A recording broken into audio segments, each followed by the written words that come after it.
Trend following strategy. Trend following is a systematic trading strategy that seeks to profit from the persistent movement of asset prices in a particular direction. The core idea is simple. Buy assets when their prices are rising, an uptrend, and sell them when their prices are falling, a downtrend. This strategy operates on the fundamental assumption that once a trend is established, it is more likely to continue than to reverse. The core assumption: price persistence and market efficiency. At the heart of trend following is the assumption of price persistence. This means that if a stock, commodity, or currency pair has been moving consistently in one direction, it has a higher probability of continuing in that direction for some time. This assumption directly challenges the concept of weak-form market efficiency, which posits that all past price information is already reflected in current prices, making it impossible to consistently profit from historical price patterns alone. While academic debates on market efficiency are ongoing, trend followers operate on the premise that markets are not perfectly efficient. They believe that trends emerge due to various factors, including information lag. Not all market participants receive and process new information simultaneously. Behavioral biases, herd mentality, fear of missing out, FOMO, and panic selling can amplify initial price movements. Large capital flows, significant institutional buying or selling can create sustained directional pressure. These factors can lead to periods where prices move in a sustained manner, allowing trend followers to capitalize. Historical context of trend following. The roots of trend following can be traced back centuries, with early traders recognizing the simple principle of the trend is your friend. However, its modern, systematic application gained prominence in the mid-20th century. This is often done by borrowing the asset and selling it, with the intention to buy it back at a lower price later. 3. Risk management. This is a critical component. While trends can be powerful, they eventually end or reverse. Trend followers employ strict risk management techniques, primarily stop-loss orders, to limit potential losses when a trend reverses or fails to materialize. Categories of trend-following strategies. While the core principle remains the same, trend-following strategies can be categorized based on how they identify trends. Moving average crossover systems. These are among the simplest and most common. They use two or more moving averages, e.g., a short-term and a long-term, to generate signals. A common rule might be, buy when the short-term moving average crosses above the long-term moving average, and sell when it crosses below. Breakout systems. These strategies look for prices to break out of a defined range or consolidate pattern. For example, a system might buy when the price breaks above its highest price over the past code snippet days or weeks. Momentum-based systems. While closely related, momentum strategies often focus on the rate of price change rather than just direction. They might buy assets that have shown strong recent performance, assuming that momentum will continue. Markets for trend following. Trend following strategies are highly versatile and can be applied across a wide range of financial markets, including equities, stocks, individual stocks, equity indices, e.g., S&P 500 futures, fixed income, government bonds, bond futures, commodities, crude oil, gold, agricultural products, foreign exchange, FX currency pairs, e.g., euro to US dollar, pound sterling to Japanese yen, cryptocurrencies, Bitcoin, Ethereum, and other digital assets. The effectiveness of trend following often depends on the market's tendency to exhibit sustained trends. Markets that are prone to periods of strong directional movement are generally more suitable. Risks and risk management in trend following. While profitable during strong trends, trend-following strategies face significant challenges during periods of market choppiness, sideways movement, or sudden reversals. The problem of sudden reversals. The Achilles heel of trend following is the sudden market reversal. A strategy might be profitable as long as a trend continues, but if the trend abruptly changes direction, the accumulated profits can quickly erode or significant losses can be incurred. For instance, a strategy might enter a long position on an asset in a strong uptrend. If unexpected news or a shift in market sentiment causes a sharp sell-off, the strategy can suffer substantial losses before it can exit the position. The indispensable role of stop-loss orders. To mitigate the risk of sudden reversals and limit potential losses, trend followers heavily rely on stop-loss orders. A stop-loss order is an instruction to automatically close a position if the price of an asset reaches a predefined level. Mechanics and placement logic of stop-loss orders. Purpose: to cap the maximum loss on a trade. It's a risk management tool, not a profit-taking tool. Types of stop-loss orders. Fixed percentage/amount stop. The stop is placed a fixed percentage or dollar amount below the entry price for long positions or above for short positions. For example, a 2% stop loss means if the price drops 2% from your entry, the position is closed. Volatility-based stop. The stop loss level is set based on the asset's historical price volatility, often using metrics like the average true range, ATR. This allows the stop to adapt to the market's current choppiness. A more volatile asset will have a wider stop. Technical indicator-based stop. The stop is placed at a level dictated by a technical indicator, such as below a key moving average, a support level, or a previous swing low. Time-based stop.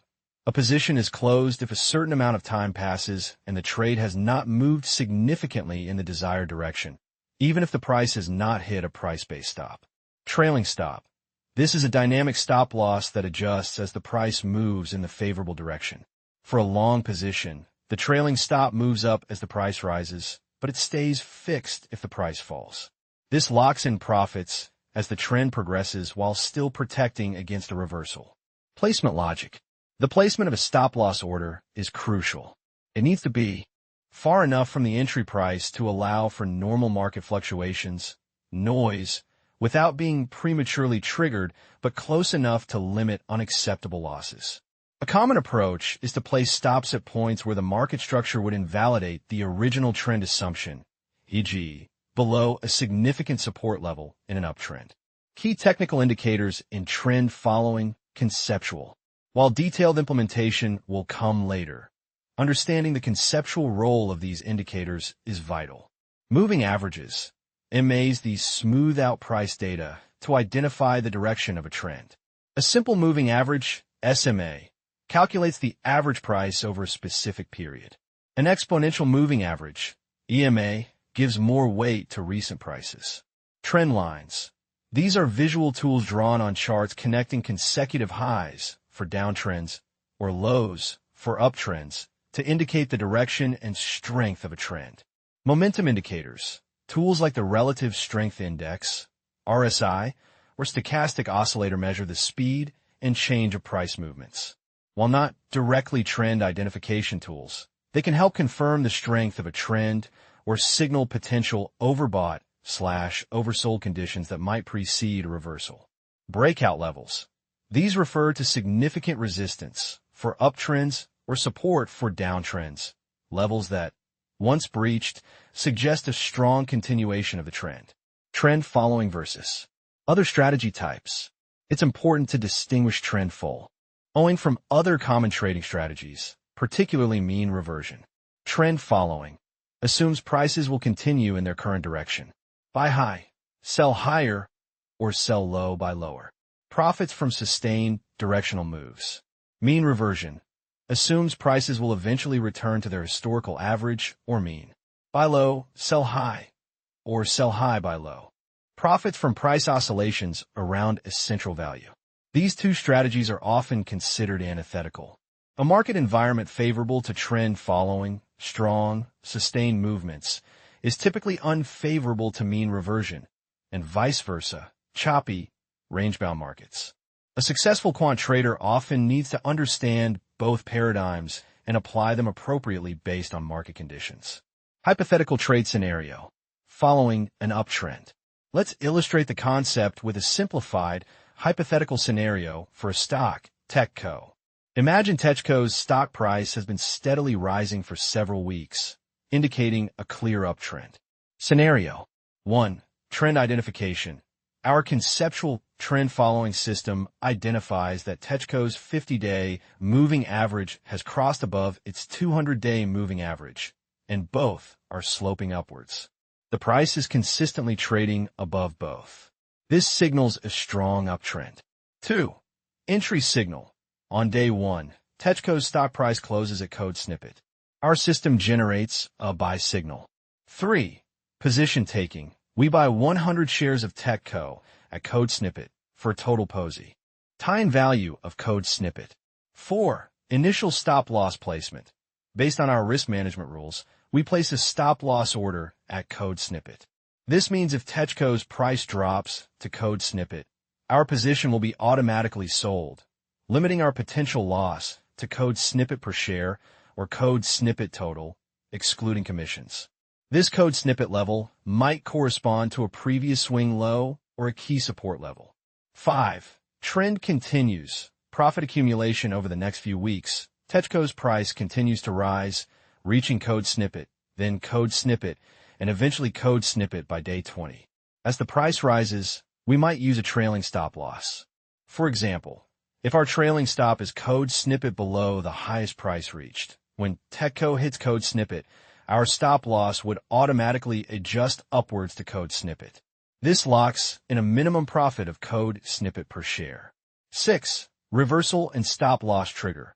On day 25, unexpected news causes a sharp market downturn.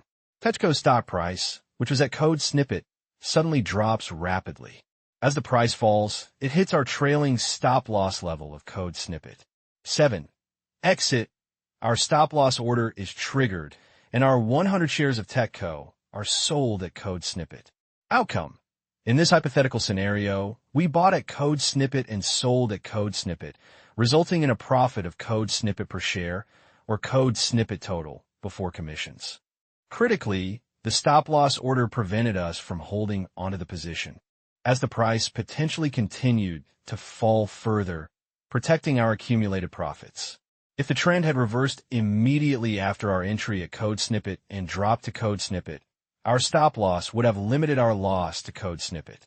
This scenario demonstrates the core mechanics: identifying a trend, riding it for profit, and using a stop loss to manage the inevitable reversals.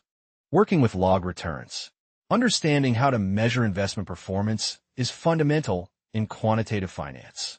While the concept of return seems straightforward, there are different ways to calculate it, each with specific properties and applications. This section delves into various return calculations, with a particular focus on logarithmic returns, log returns, due to their advantageous mathematical properties for financial analysis and modeling. Simple returns. The most intuitive way to calculate a return is the simple return, also known as the arithmetic return. It measures the percentage change in price over a single period. Single period simple return. The single period simple return, $RT$, is calculated as the change in price from one period, $PT $1, to the next $. Divided by the initial price, $PT$. Mathematically, this is expressed as $RT equals \frac point PT, 1 PT, $1. An equivalent and often more convenient way to express this is using the 1 plus R approach.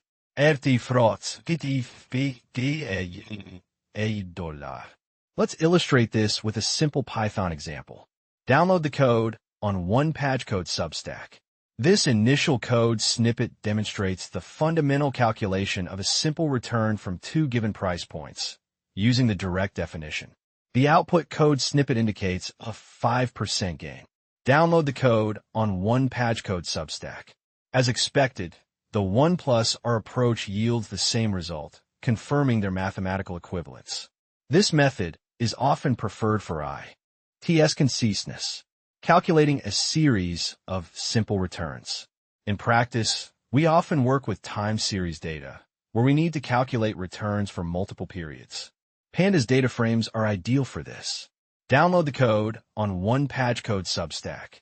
We start by defining a Pandas series to represent our time series of prices. This structure is very common in financial data analysis.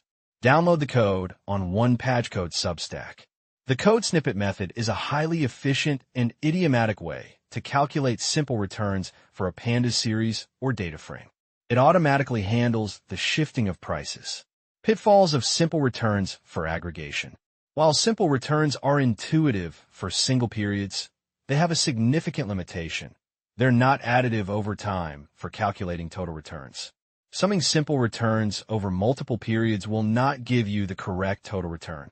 For example, a 10% gain followed by a 10% loss does not result in a 0% total return. Consider the following. Day 1. Price goes from $100 to $110, 10% gain. Day 2. Price goes from $110 to $99, 10% loss relative to $110. If you sum the simple returns, 10 cents plus minus 0.10 equals $0. This implies you broke even. However, you started at $100 and ended at $99, which is a 1% loss. To correctly calculate the total return over multiple periods using simple returns, they must be compounded. Compounded returns, terminal returns. When dealing with multiple periods, simple returns are compounded to find the true total return over the entire investment horizon. This is often referred to as the terminal return or cumulative return. The formula for compounding simple returns, $R1, R2, /dots, $R over $and periods is $R\text total equals 1 plus R1 \times 1 plus R2 \dots times 1 plus Rn, $1. This can be written more compactly using the product operator, $\pi$. $R\text total equals \left \prod I equals 1 plus re \right, $1. Let's demonstrate this in Python. Download the code on OnePageCode Substack. Before compounding, it's crucial to handle any code snippet values that result from code snippet. Dropping them ensures that only actual return periods are included in the product. Download the code on OnePageCode Substack. This code block correctly calculates the total compounded return, demonstrating that it matches the return calculated directly from the first and last prices. This reinforces the concept that simple returns must be compounded, not summed, to get the true multi-period return. Logarithmic returns, log returns. Logarithmic returns, or log returns, are a cornerstone of quantitative finance due to their superior mathematical properties compared to simple returns, especially for statistical analysis and modeling. Definition and calculation. A log return is the natural logarithm of the ratio of the current price to the previous price. Mathematically, the log return $R to $, is defined as $RT equals \ln \left \frac .p \right $. Using the property of logarithms, $\ln /b equals \ln b $. This can also be written as RT ln p. Crucially, there's a direct connection between log returns and simple returns. Recall that $RT equals \frac .p, $1, which means $\frac .p equals 1 plus RT $. Substituting this into the log return formula, RT ln GRT. This equivalence is often used in practice, as code snippet provides simple returns, which can then be easily converted to log returns. Let's calculate log returns in Python. Download the code on OnePageCode Substack. This method directly applies the definition code snippet by using code snippet to get the previous day's price. The code snippet for the first period is expected as there is no prior price. Download the code on OnePageCode Substack. This demonstrates the mathematical equivalence of the two calculation methods for log returns. Both code snippet and code snippet will produce the same series of log returns, which is important for understanding their interrelationship. Key advantages of log returns. Log returns offer several significant advantages that make them preferred in many financial applications. 1. Time additivity. This is perhaps the most crucial property. Unlike simple returns, log returns are additive over time. The sum of single-period log returns equals the multi-period log return. This means if you have log returns $R1, R2, backslash dots, R in dollar, there's some dollar backslash some I equals 1 caret every dollar gives you the total log return over the entire period. This simplifies multi-period analysis, risk aggregation, and performance attribution. Let's prove this property and demonstrate it with code. $R backslash text total equals backslash ln backslash left backslash frac pin 0 backslash right dollar. We know that $R1 equals backslash ln backslash left backslash frac p0 backslash right dollar. $R2 equals backslash ln backslash left backslash frac p2 p1 backslash right dollar. $Rn equals backslash ln backslash left backslash frac pin backslash right dollar. Summing these, backslash sum I equals 1 caret and 3 equals backslash ln backslash left backslash frac p0 backslash right plus backslash ln backslash left backslash frac p2 p1 backslash right plus backslash dots plus backslash ln backslash left backslash frac backslash right dollar. Using the logarithm property backslash ln a plus backslash ln b equals backslash ln a backslash times b dollar. Backslash sum I equals 1 caret and 3 equals backslash ln backslash left backslash frac p1 p0 backslash times backslash frac p2 p1 backslash times backslash dots backslash times backslash frac backslash right dollar.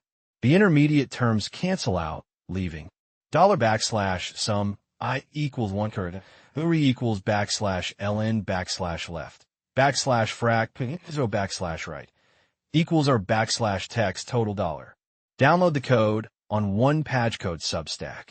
This code clearly demonstrates the time additivity property. Summing the individual log returns gives the same result as calculating the log return directly from the start and end prices, a property not shared by simple returns. 2. Symmetry. Log returns are symmetric around zero. A 10% increase from backslash $100 to backslash $110 has a simple return of 10%. A 10% decrease from backslash $100 to backslash $90 has a simple return of minus 10%. However, to get back to backslash $100 from backslash $90, you need an 11.11% gain. This asymmetry can be problematic.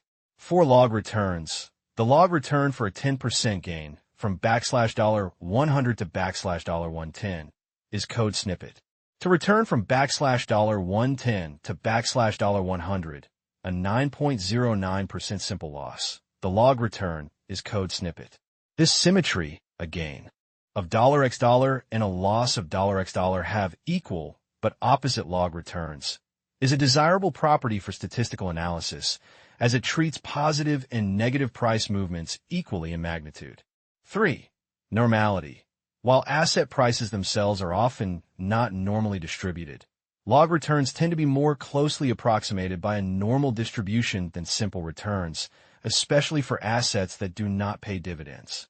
This is a crucial assumption for many statistical models in finance, such as value at risk, VAR, calculations, options pricing models, like Black-Scholes, and various econometric models that rely on the assumption of normally distributed errors.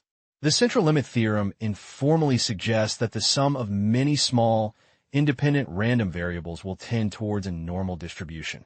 Since log returns are additive, and price changes over small periods can be thought of as small multiplicative factors, their logarithms, which become additive, can approximate a normal distribution over time. 4. Continuous compounding. Log returns can be interpreted as continuously compounded returns. If a return is compounded continuously, the future value $FE of an investment $PV over time $T at a rate $R is $FE equals PV backslash times E caret RT dollar. Taking the natural logarithm of both sides gives $backslash LN FV/PV equals RT dollar.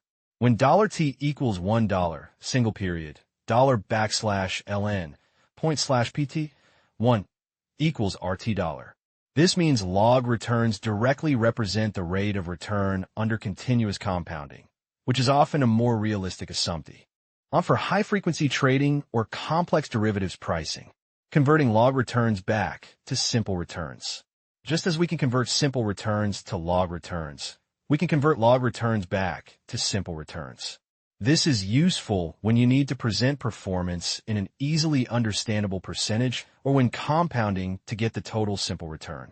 The conversion formula is RT dollar, where $$ is Euler's number, the base of the natural logarithm, and code snippet is the Python function for $(x dollar, to get the total simple return from a sum of log returns. Cifrão R e contra barra test é total ou igual e contra barra sum $1. Download the code on one pagecode Substack. This section demonstrates the round-trip conversion and reinforces the additivity of log returns for calculating terminal simple returns. The results confirm that summing log returns and then exponentiating them yields the correct total simple return. Numerical stability in programming. Log returns also offer numerical stability benefits in programming contexts. When dealing with very small or very large price changes, simple returns can sometimes lead to floating point precision issues or overflow/underflow. Logarithms compress the scale of numbers, making calculations more stable, especially in iterative algorithms or when dealing with extremely volatile assets or long time horizons. Practical application. Calculating returns for real stock data. To make these concepts more tangible, let's apply them to real stock price data. Using the code snippet library. Download the code on one pagecode Substack. This initial step fetches real historical stock data using code snippet. It's crucial to use ADJ close prices for accurate return calculations as they reflect corporate actions. Download the code on one pagecode Substack. Here, we apply the code snippet method to the code snippet prices to quickly get the daily simple returns. Download the code on one pagecode Substack. This block calculates the total compounded simple return over the entire period and verifies it against a direct calculation using the first and last prices, confirming consistency. Download the code on one pagecode Substack. We demonstrate both primary methods for calculating log returns, showing their identical results. Download the code on one pagecode Substack. This section highlights the additivity of log returns by summing them and comparing the result to the log return calculated directly from the start and end prices. Download the code on one pagecode Substack.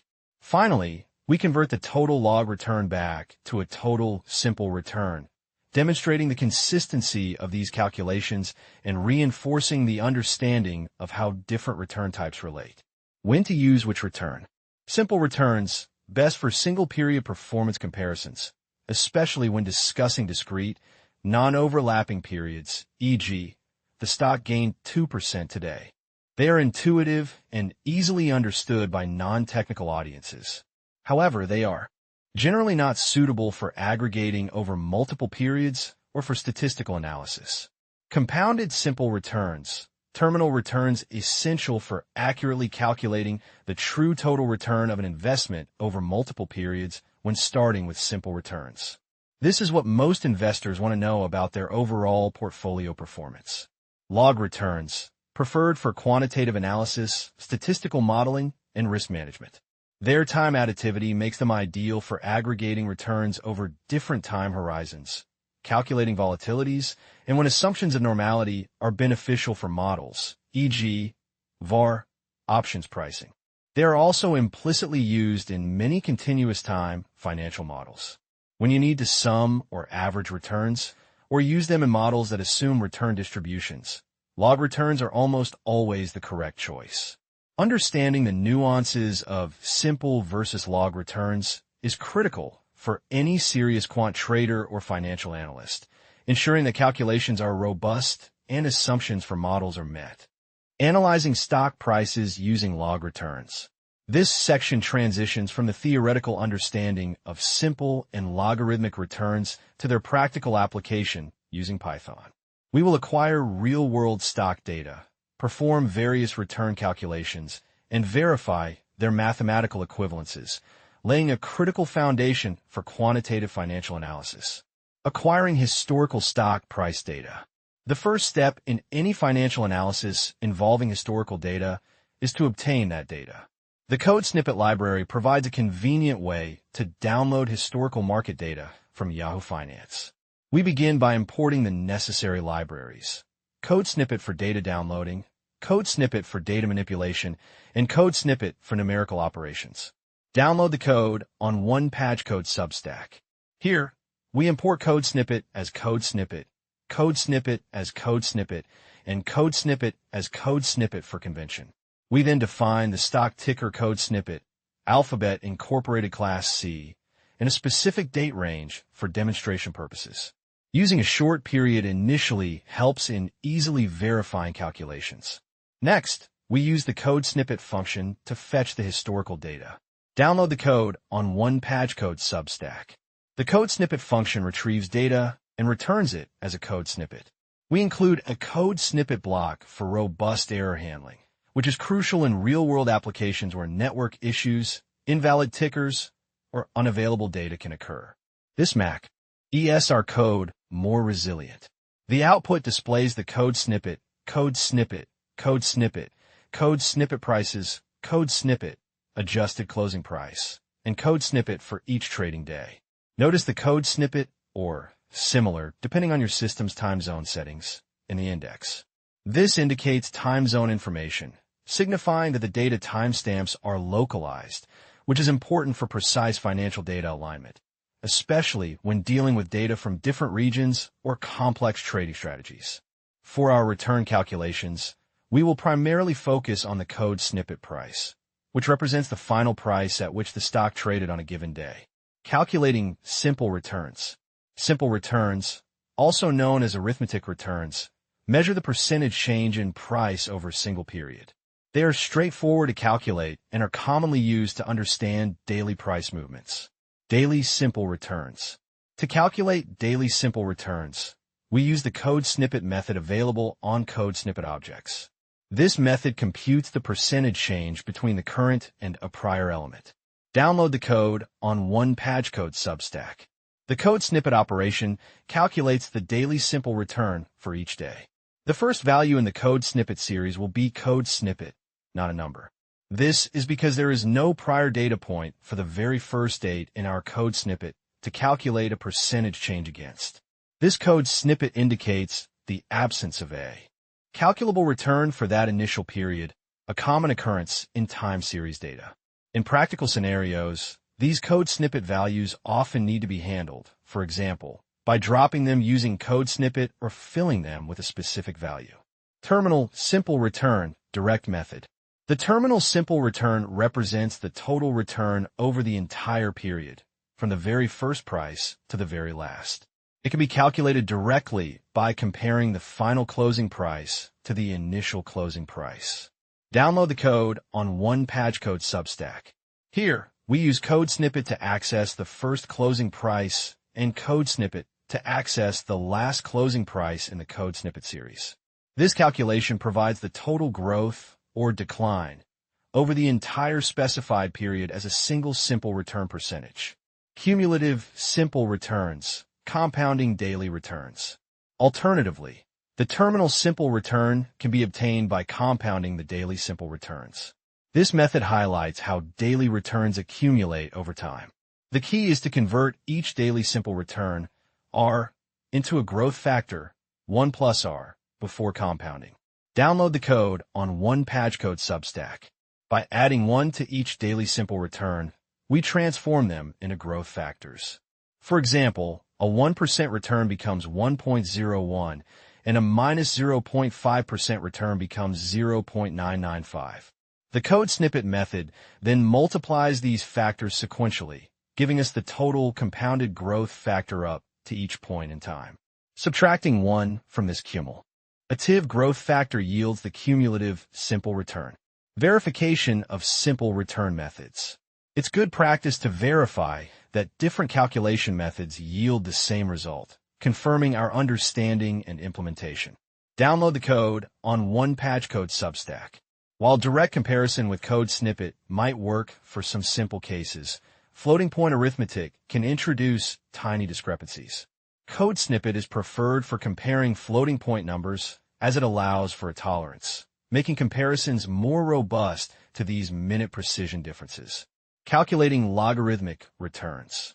Logarithmic returns, also known as continuously compounded returns, offer several advantages over simple returns, particularly in statistical analysis and when aggregating returns over time.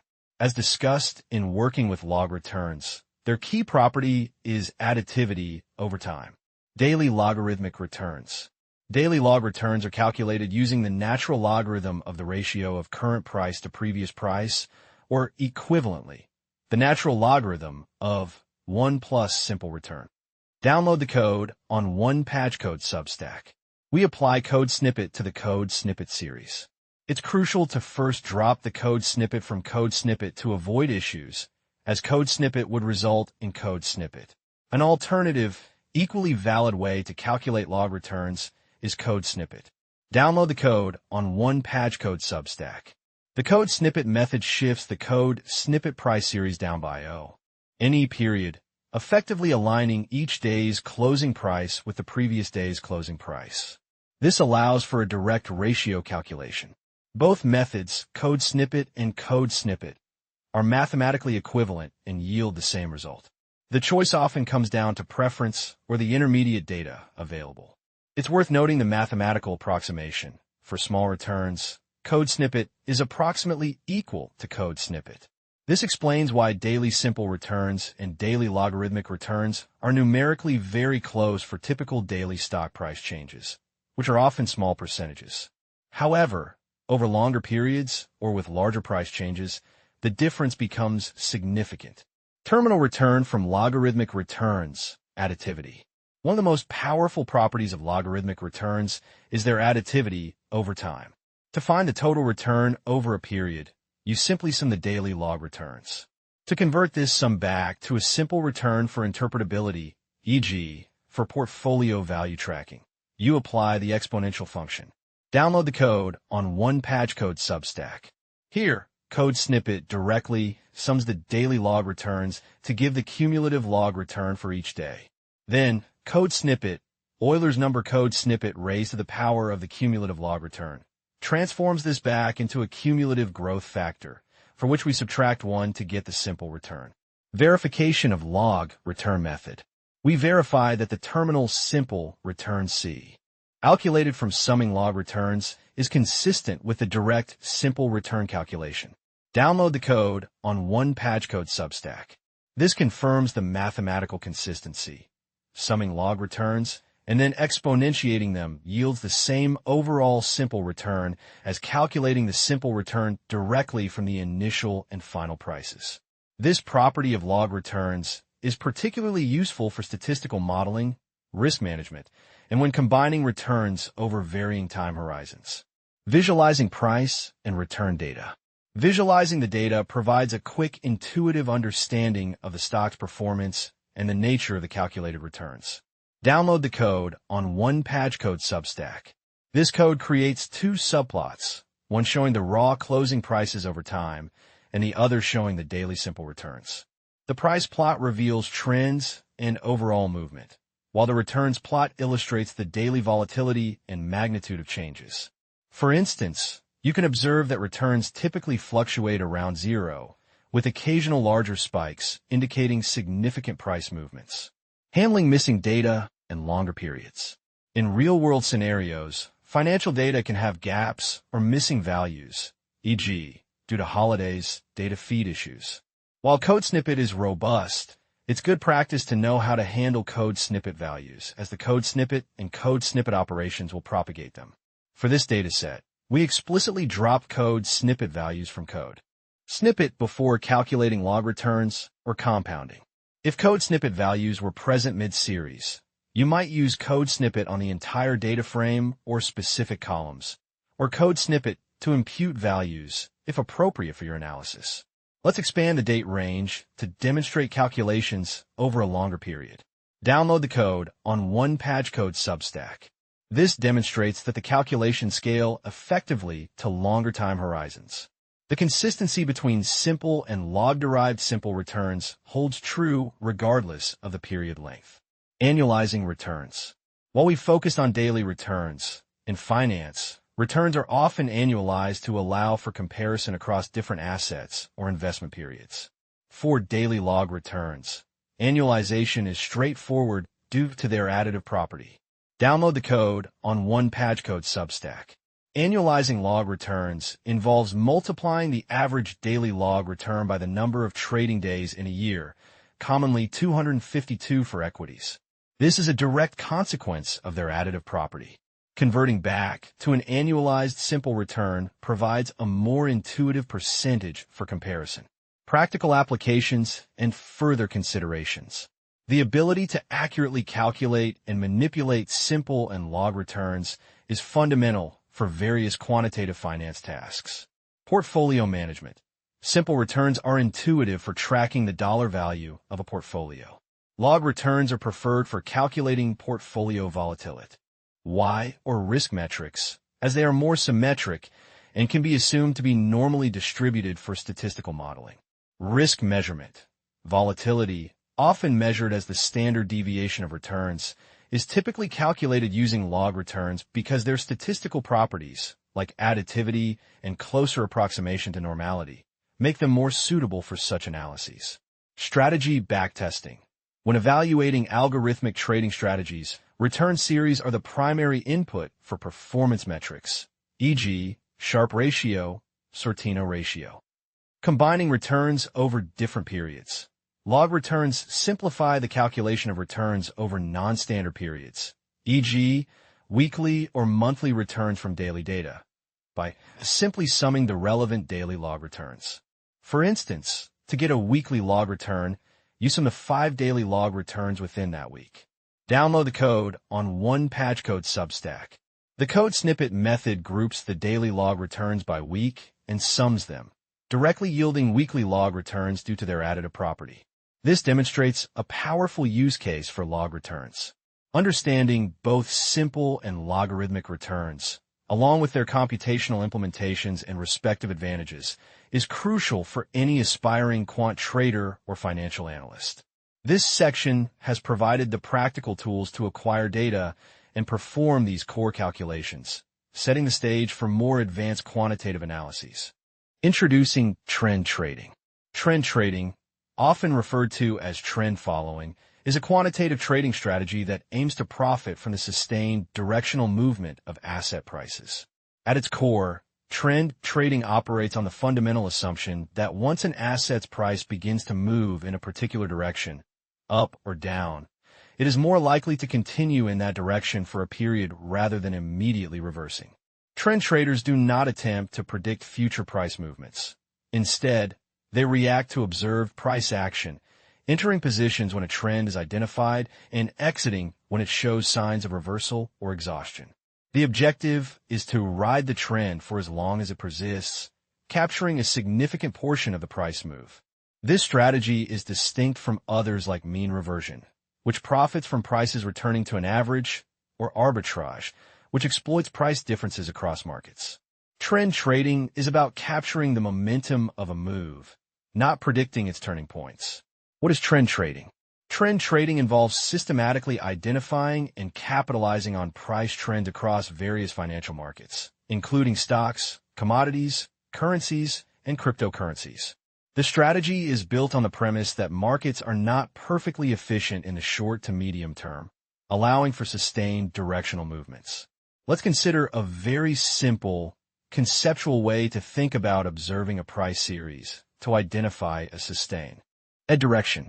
While a real trend detection algorithm is far more complex, this helps illustrate the idea of looking at consecutive prices. Download the code on OnePageCode Substack. This initial conceptual function code snippet is designed to illustrate the basic idea that trend trading involves looking at a sequence of prices to infer direction. It takes a list of historical prices and performs a rudimentary check to see if the latest price is higher or lower than the earliest price, giving a very high-level indication of movement. This is a simplification, as true trend detection uses more sophisticated methods over many data points. Download the code on OnePageCode Substack. By running this code, we can see how the code snippet function provides a basic, albeit conceptual, categorization of price action. For code snippet, it would indicate potential upward movement observed because code snippet. For code snippet, it would show potential downward movement observed because code snippet. This simple example reinforces the idea of looking at the overall direction over a period. Trend vs. Momentum, a crucial distinction. While often used interchangeably in casual conversation, trend and momentum have distinct meanings in finance, and understanding their difference is crucial for effective trend trading. Understanding trend. A trend refers to the general direction in which a market or an asset's price is moving over a period of time. It's about the sustained tie-in, regardless of the speed. Trends can be uptrend, characterized by a series of higher highs and higher lows. The price consistently moves upwards over time. Downtrend, characterized by a series of lower lows and lower highs. The price consistently moves downwards over time. Sideways/ranging trend. The price fluctuates within a relatively narrow band, without a clear directional bias. Practical example of a trend. Imagine stock A's price over several weeks. It starts at $50, then moves to $52, then $55, then $53, a higher low, then $58, a higher high, then $56, another higher low, and finally $60, another higher high. This consistent upward progression, where each peak is higher than the last and each trough is also higher, signifies a clear uptrend.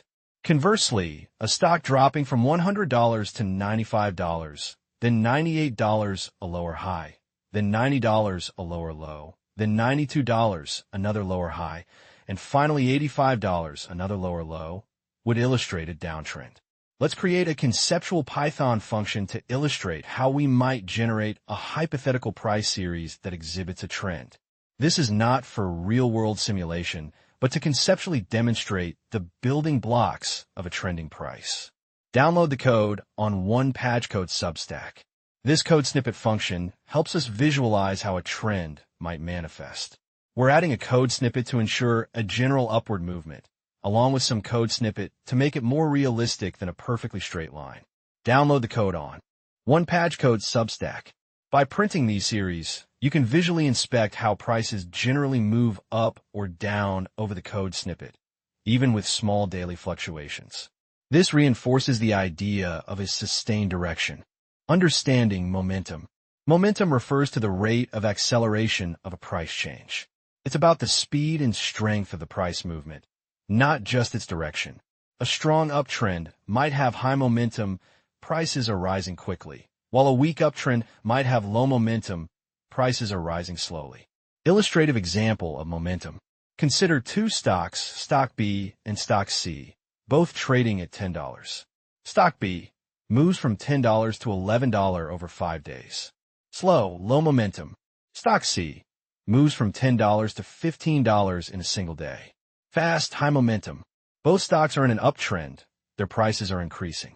However, stock C exhibits significantly more momentum. Trend traders often prefer trends that are accompanied by strong momentum, as these tend to be more robust and offer quicker profit opportunities. A trend without momentum might be consolidating or losing steam, signaling a potential reversal. Let's consider a simple conceptual way to calculate momentum by looking at the sum of recent price changes. Again, this is a conceptual example for understanding, not a real-world indicator. Download the code on OnePageCode Substack. This code snippet function provides a conceptual illustration.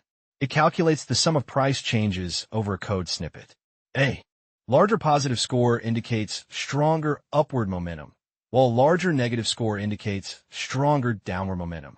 Download the code on one Page Code Substack. Observing the output, code snippet will be significantly higher than code snippet, even though both represent an uptrend. Code snippet will likely be close to zero, demonstrating low momentum. This distinction between the general direction, trend, and the speed/strength of that direction, momentum, is vital for a comprehensive understanding of price action. Key technical indicators for trend trading. Conceptual overview. Trend traders rely heavily on technical indicators to identify, confirm, and monitor trends. These indicators are mathematical calculations based on historical price and/or volume data, displayed graphically on charts. While the detailed mechanics of these indicators will be covered in later sections, it's important to understand their conceptual role here. Moving averages, MAs. Moving averages are among the most fundamental trend-following indicators. They smooth out price data over a specified period, making it easier to identify the underlying trend by filtering out short-term price fluctuations. Concept: a moving average is simply the average price of an asset over a specific number of past periods, e.g., 20-day, 50-day, 200-day. As new data comes in, the oldest data point is dropped and the newest is added, causing the average to move along with the price. Conceptual signal, ENT. A common conceptual use of moving averages for generating signals involves crossovers. For instance, when a shorter-term moving average, e.g., 50-day MA, crosses above a longer-term moving average, e.g., 200-day MA, it's often interpreted as a golden cross, signaling a potential shift to an uptrend and a buying opportunity. Conversely, a death cross occurs when the shorter-term MA crosses below the longer-term MA, suggesting a potential downtrend and a selling opportunity. These are simplified interpretations, and real-world trading uses more nuanced approaches. Let's illustrate the conceptual idea of a moving average and a crossover. Download the code on one Page Code Substack. This code snippet function shows the basic arithmetic behind a moving average, summing the prices over a window and dividing by the window size. Download the code on one Page Code Substack. This conceptual code for moving averages and crossovers demonstrates how these indicators work in principle. The code snippet function highlights that a cross involves comparing the current relationship between MAs to their previous relationship, indicating a shift in trend. MACD, moving average convergence divergence. Signal line is then plotted on top of the MACD line, functioning as a trigger for buy and sell signals. Concept: when the MACD line crosses above its signal line, it's often seen as a bullish signal. When it crosses below, it's bearish. The distance of the MACD line from its zero line also indicates momentum. RSI, Relative Strength Index. The RSI is a momentum oscillator that measures the speed and change of price movements. It oscillates between 0 and 100.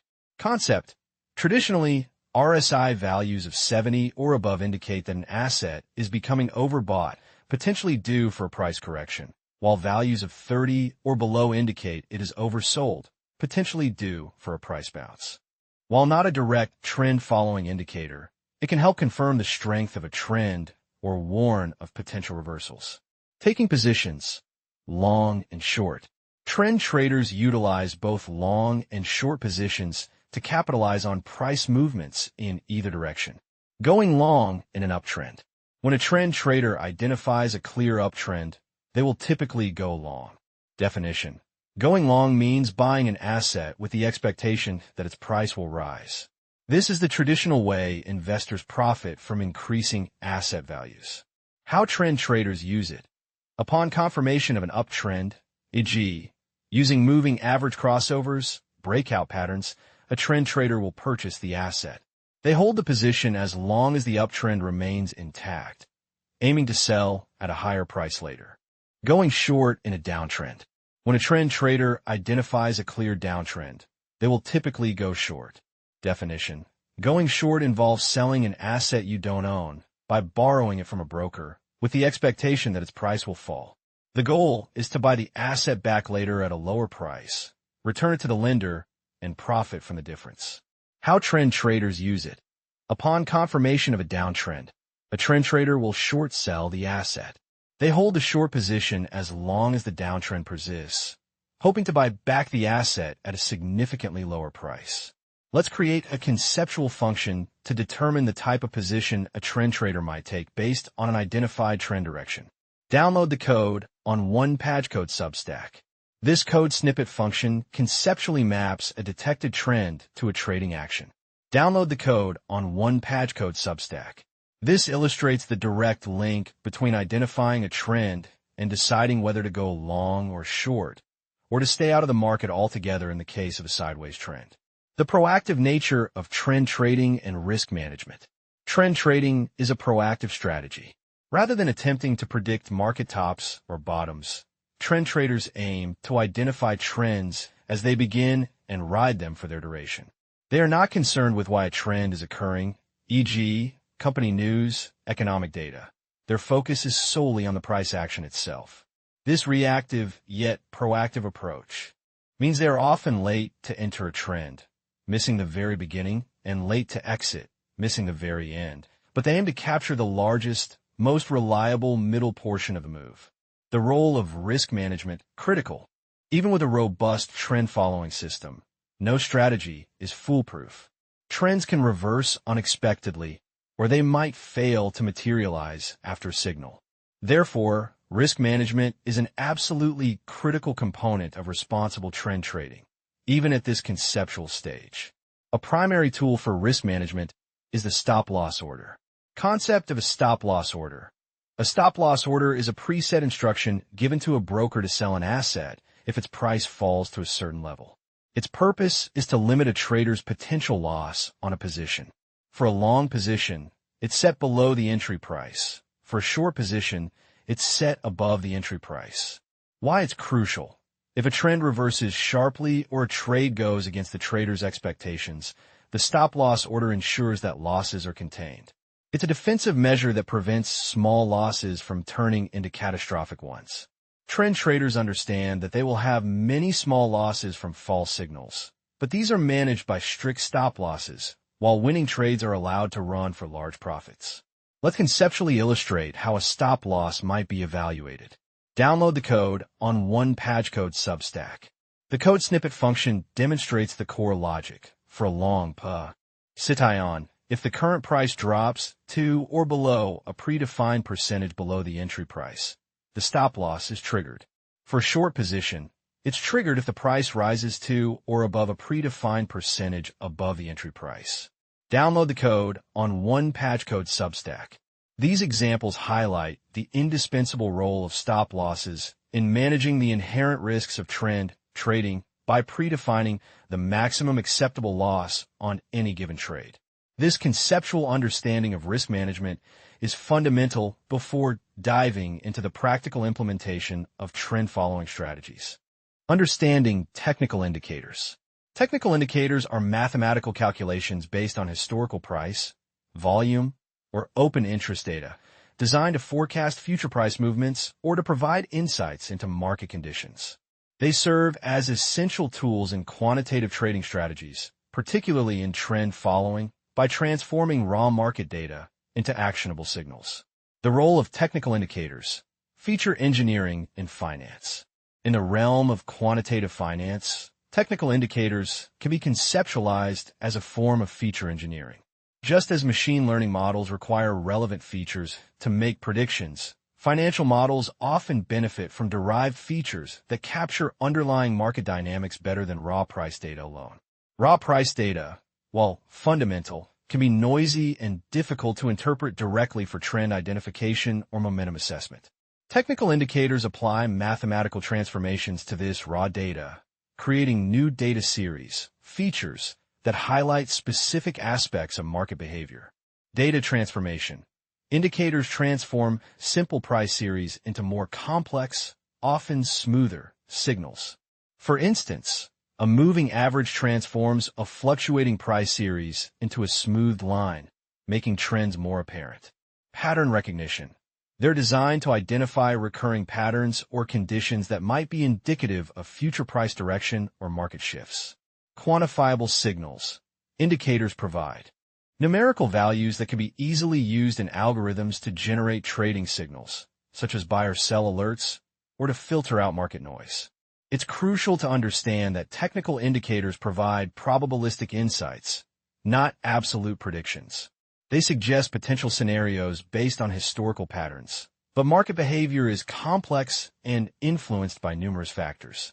Their effectiveness can also vary significantly across different market conditions, e.g., trending versus range-bound, and asset classes, e.g., stocks versus currencies. Categories of technical indicators. Technical indicators can be broadly categorized based on what aspect of market data they primarily analyze. 1. Trend indicators, designed to identify the direction and strength of a market trend. They typically lag price action. Examples: moving averages, MA, moving average convergence divergence, MACD, average directional index, ADX. 2. Momentum/oscillator indicators. Measure the speed and magnitude of price changes, often used to identify overbought or oversold conditions and potential reversals. They typically lead price action. Examples: relative strength index, RSI, stochastic oscillator, commodity channel index, CCI. 3. Volatility indicators. Gauge the rate of price fluctuation, indicating how much prices are likely to move. Examples: Bollinger Bands, average true range, ATR. 4. Volume indicators. Analyze trading volume to confirm trends or identify potential reversals based on the SD. Rank the buying or selling pressure. Examples: on-balance volume, OBEV, accumulation/distribution line. Common technical indicators in detail. Let's explore some of the most widely used technical indicators, understanding their conceptual calculations, typical interpretations, and how they generate signals. Moving averages, MA. Moving averages are among the simplest yet most powerful trend-following indicators. They smooth out price data over a specified period, making it easier to identify the underlying trend by filtering out short-term fluctuations. Concept: a moving average calculates the average price of an asset over a defined number of periods.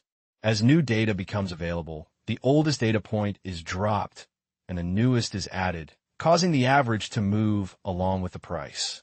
Types: simple moving average. SMA calculates the arithmetic mean of prices over the specified period. All prices in the period are weighted equally. Exponential moving average. EMA gives more weight to recent prices, making it more responsive to new information compared to an SMA of the same period. Calculation: simplified SMA. The dollar and dollar period simple moving average, SMA, for a price $P$ at time $T$ is calculated as the sum of the closing prices over the last dollar and dollar periods, divided by dollar and dollar. Dollar SM at equals \frac PT plus PT, 1 plus \dot plus PTN plus $1. Interpretation and signal generation. Trend identification. An uptrend is indicated when the price is above the MA and the MA is sloping upwards. A downtrend is indicated when the price is below the MA and the MA is sloping downwards. Support/resistance. MAs can act as dynamic support in an uptrend or resistance in a downtrend levels. Crossovers. Price crossover. When the price crosses above an MA, it can signal a potential bullish reversal. When it crosses below, it can signal a bearish reversal. 2MA crossover. Golden cross/death cross. A common strategy involves using two MAs of different lengths, e.g., 50-day SMA and 200-day SMA. Golden cross. The shorter period MA crosses above the longer period MA, indicating a strong bullish signal. Death cross. The shorter period MA crosses below the longer period MA, indicating a strong bearish signal. Best practices/pitfalls. Lag. MAs are lagging indicators. They react to price changes after they have occurred. The longer the period, the greater the lag. Choppy markets. In sideways or range-bound markets, MAs can generate numerous false signals, whipsaws. They perform best in trending markets. Period selection. The choice of code snippet, the period, depends on the trading style, e.g., shorter periods for short-term trading, longer for long-term investing. Relative Strength Index, RSI. The Relative Strength Index, RSI, is a momentum oscillator developed by J. Wells Wilder Jr. It measures the speed and change of price movements, ranging from 0 to 100. Concept: RSI indicates whether an asset is overbought or oversold, suggesting potential reversal points. It does this by comparing the magnitude of recent gains to recent losses. Calculation: simplified. RSI is calculated using the following formula. $RSI equals 100 \frac 101 plus RS $, where code snippet, relative strength, is the average of code snippet periods upward price changes divided by the average of code snippet periods downward price changes. A common period code snippet is 14. Interpretation and signal generation. Overbought/oversold. An RSI reading above 70 or 80 typically indicates an overbought condition, suggesting the price may be due for a pullback or reversal. An RSI reading below 30 or 20 typically indicates an oversold condition, suggesting the price may be due for a bounce or reversal. Divergence. This is a powerful signal. Bullish divergence. Price makes a lower low, but RSI makes a higher low. This suggests weakening bearish momentum and a potential upward reversal. Bearish divergence. Price makes a higher high, but RSI makes a lower high. This suggests weakening bullish momentum and a potential downward reversal. Centerline crossover. Crossing above 50 often indicates increasing bullish momentum, while crossing below 50 indicates increasing bearish momentum. Best practices/pitfalls. False signals and strong trends. In strong trends, RSI can remain in overbought or oversold territory for extended periods, making simple threshold crossovers unreliable. Context is key. RSI signals are often more reliable when confirmed by other indicators or price action. Divergence reliability. Divergences are generally considered more reliable signals than simple overbought/oversold levels. Moving Average Convergence Divergence, MACD. The MACD, developed by AAPL, is a trend-following momentum indicator that shows the relationship between two exponential moving averages of a security's price. Concept: it consists of three components. 1. MACD line, the difference between a 12-period EMA and a 26-period EMA. 2. Signal line, a 9-period EMA of the MACD line. 3. MACD histogram, the difference between the MACD line and the signal line. Calculation: simplified. Code snippet, code snippet, code snippet. Interpretation and signal generation. Crossovers. Bullish crossover. When the MACD line crosses above the signal line, it's a bullish signal suggesting upward momentum. Bearish crossover. When the MACD line crosses below the signal line, it's a bearish signal suggesting downward momentum. Centerline crossover. When the MACD line crosses above the zero line, it indicates bullish momentum. 12-period EMA is above 26-period EMA. When the MACD line crosses below the zero line, it indicates bearish momentum. 12-period EMA is below 26-period EMA. Divergence. Similar to RSI, divergences between price and MACD can signal potential reversals. Best practices/pitfalls. Lag. Like all trend-following indicators, MACD is lagging. Whipsaws. In choppy markets, MACD can produce many foul crossover signals. Customization.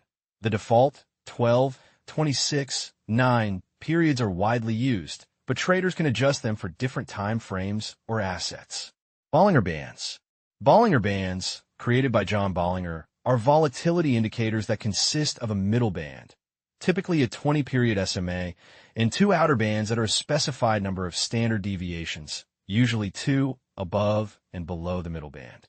Concept: the bands expand and contract based on market volatility. Wider bands indicate higher volatility, while narrower bands indicate lower volatility. Calculation: simplified. Code snippet, code snippet, code snippet. Commonly, Code snippet equals 20. Code snippet equals 2. Interpretation and signal generation. Volatility measurement. The width of the bands directly reflects market volatility. A squeeze, narrow bands, often precedes a significant price move, while wider bands suggest high volatility. Price reversion. Prices tend to revert to the middle band.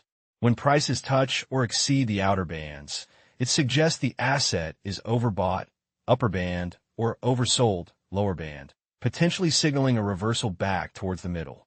Trend confirmation. Prices walking the band, staying near an outer band as the trend progresses, can confirm a strong trend. Breakouts. A strong breakout above the upper band or below the lower band, especially after a squeeze, can signal the start of a new trend. Best practices/pitfalls. Not a standalone indicator, Bollinger Band. S are best used in conjunction with other indicators, e.g., momentum indicators, to confirm signals. Overbought/oversold in trends. In strong trends, prices can hug one of the outer bands for extended periods without reversing, so simply touching a band isn't always a reversal signal.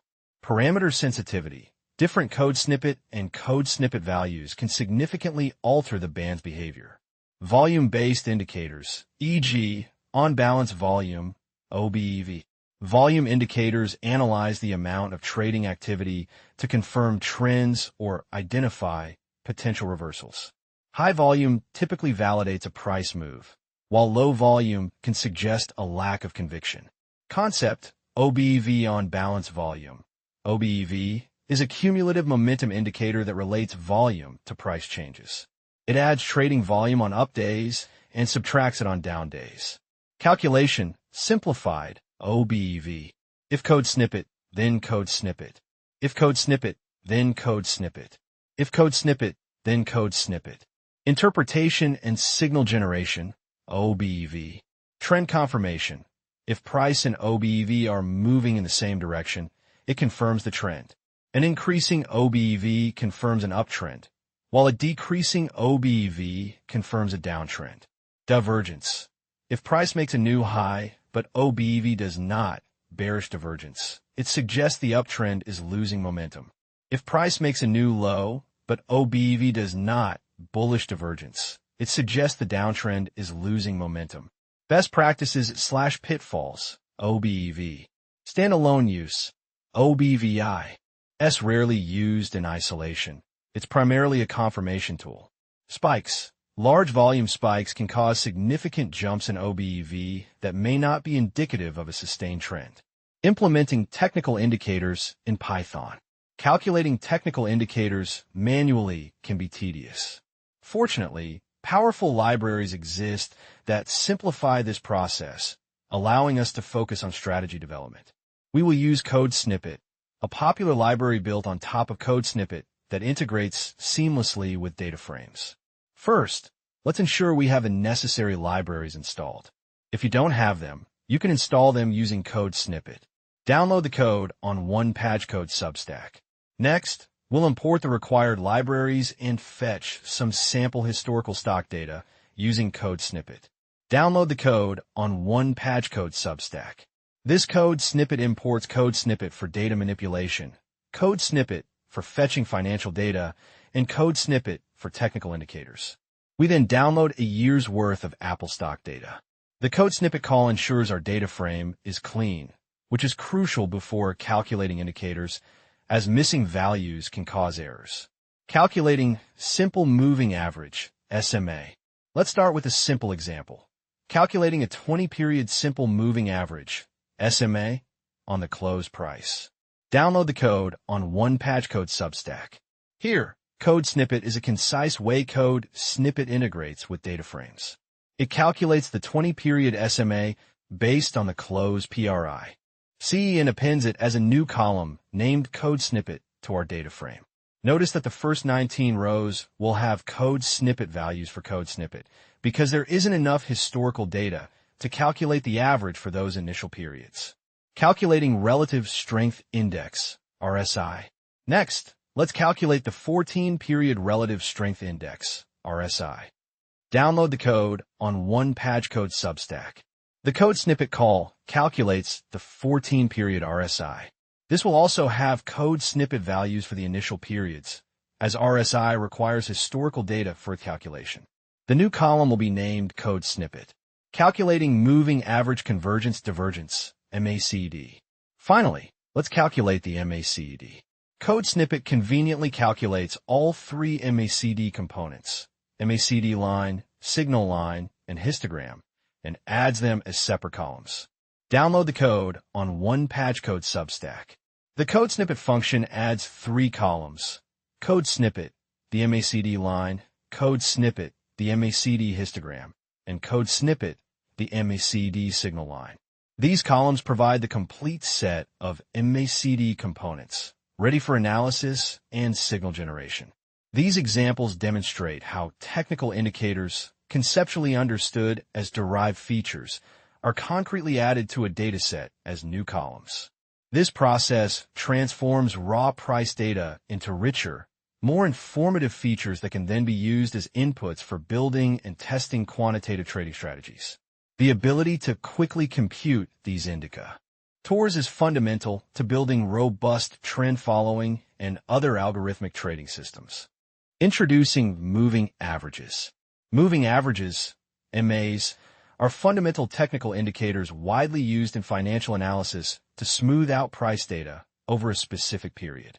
By calculating the average price over a defined number of past data points and updating it with each new data point, MAs help to filter out short-term price fluctuations, making it easier to identify the underlying trend of an asset.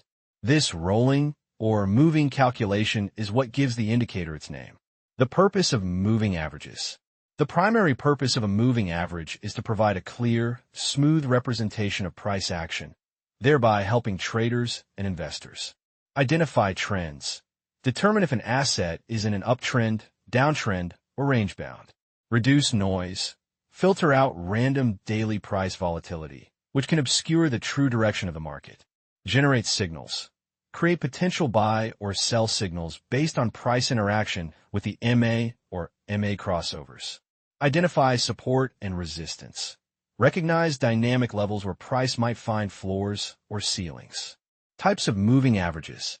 While various types of moving averages exist, the two most commonly used and foundational types are the simple moving average, SMA, and the exponential moving average, EMA. Simple moving average, SMA. The simple moving average, SMA, is the most straightforward type of moving average. It calculates the average price of an asset over a specified number of periods, where each price point within that it is given equal weight. To calculate an SMA, you sum up the closing prices for the chosen number of periods and then divide by that number of periods. As new price data becomes available, the oldest price point is dropped and the newest one is added, ensuring the average always reflects the most recent code snippet periods. SMA calculation formula. For encode snippet period SMA, the formula is $$ SMA égale frac P1 plus P2 plus PNN ou $$, where code snippet represents the closing price at period code snippet. Code snippet is the number of periods, also known as the look-back period. Numerical example. Calculating a 3-period SMA. Let's illustrate the calculation of a 3-period SMA with a dummy price series. Assume the following closing prices for a stock over several days. Day price: $1/$10, $2/$12, $3/$11, $4/$13, $5/$14, $6/$12. Now, let's calculate the 3-period SMA step by step. Day 1 and 2. Not enough data to calculate a 3-period SMA. Day 3. SMA 1 uses prices from day 1, 2, and 3.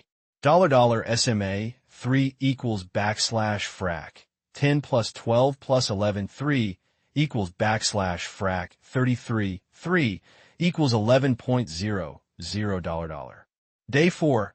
SMA 2 uses prices from day 2, 3, and 4.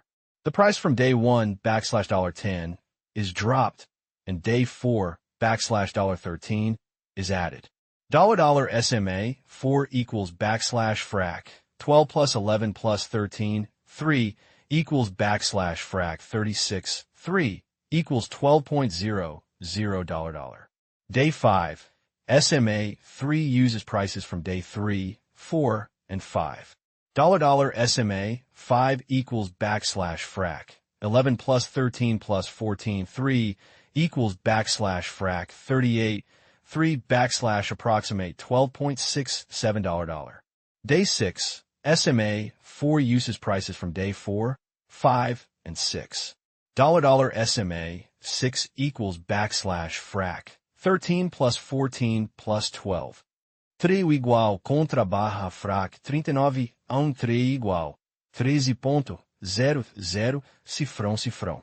This step-by-step process demonstrates the rolling nature of the SMA, always taking the most recent code snippet data points. Characteristics of SMA.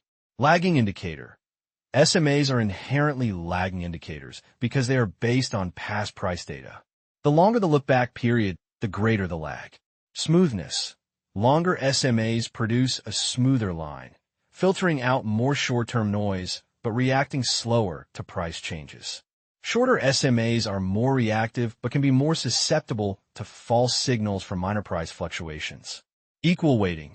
Every data point within the look-back period contributes equally to the average. This can be a disadvantage as recent price action, which often holds more relevance, is treated the same as older data. Exponential Moving Average, EMA. The Exponential Moving Average, EMA, is a type of moving average that places a greater weight on recent price data, making it more responsive to new information compared to the SMA. This responsiveness is crucial for traders who want to react quickly to market shifts. Conceptual illustration of EMA weighting. Unlike the SMA, which gives equal weight to all prices in its look-back period, the EMA uses a smoothing factor to assign exponentially decreasing weights to older price points.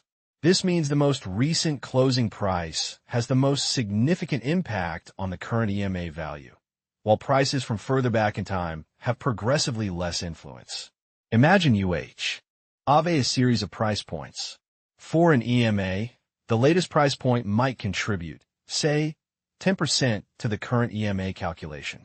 The price point before that might contribute 9%, the one before that 8.1%, 90% of 9%, and so on. The weights decay exponentially. This contrasts with SMA, where if you have a 10-period SMA, each of the 10 prices contributes exactly 10%. The formula for EMA is more complex than SMA, as it involves a recursive calculation. It typically uses a smoothing constant, which is derived from the look-back period. $EMA current equals price current EMA previous / multiplier plus EMA previous $. Where code snippet is the current closing price. Code snippet is the EMA calculated for the previous period. Code snippet, or smoothing factor, is typically calculated as code snippet, where code snippet is the look-back period. This formula highlights how the current price's deviation from the previous EMA is given a certain weight, the code snippet, and added to the previous EMA to get the current one. This recursive nature ensures that even very old prices implicitly influence the current EMA, albeit with extremely small weights. Characteristics of EMA. Responsiveness. EMAs react more quickly to recent price changes than SMAs of the same period length. This makes them valuable for identifying trend changes sooner. Reduced lag. Due to their emphasis on recent data, EMAs have less lag than SMAs, making them potentially better for generating timely trading SI. Nals. Complexity. While more responsive, the calculation is conceptually less intuitive than SMA, but readily handled by computational tools. Common look-back periods and their implications. The choice of the look-back period, code snippet, for a moving average is critical and depends on the trading strategy and the time frame being analyzed. Different periods are often associated with different market perspectives. Short-term MAs, e.g., 9-day, 10-day, 20-day, these are highly responsive to price changes and are often used by day traders or swing traders to capture short-term trends or identify quick entry/exit points. They will track price very closely and generate many signals, some of which may be noise. Medium-term MAs, e.g., 50-day. The 50-day MA is a popular indicator for identifying medium-term trends. It's less susceptible to daily noise than shorter MAs, but still responsive enough to signal significant shifts. It's often seen as a key indicator for momentum. Long-term MAs, e.g., 100-day, 200-day, these MAs are used to identify long-term trends and provide a broader market perspective. The 200-day MA is particularly famous and is often considered a critical line in the sand for determining whether an asset is in a long-term bull above MA or bear below MA market. They are very smooth and filter out most short-term volatility, but lag significantly. Applications of moving averages. Moving averages are versatile tools with several key applications in Technica. Analysis. Trend identification. The most fundamental use of a moving average is to identify the direction of the underlying trend. Uptrend. When the price of an asset consistently stays above its moving average, and the moving average itself is sloping upwards, it indicates an uptrend. Imagine a stock chart where the price line is generally above the MA line, and the MA line is rising. Downtrend.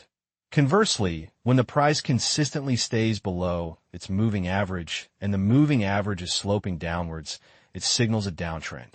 Imagine the price line generally below the MA line, and the MA line is falling. Sideways/ranging market. When the price oscillates around a relatively flat moving average, it suggests a sideways or ranging market, indicating a lack of clear trend. 2. Dynamic support and resistance levels. Moving averages can act as dynamic support and resistance levels.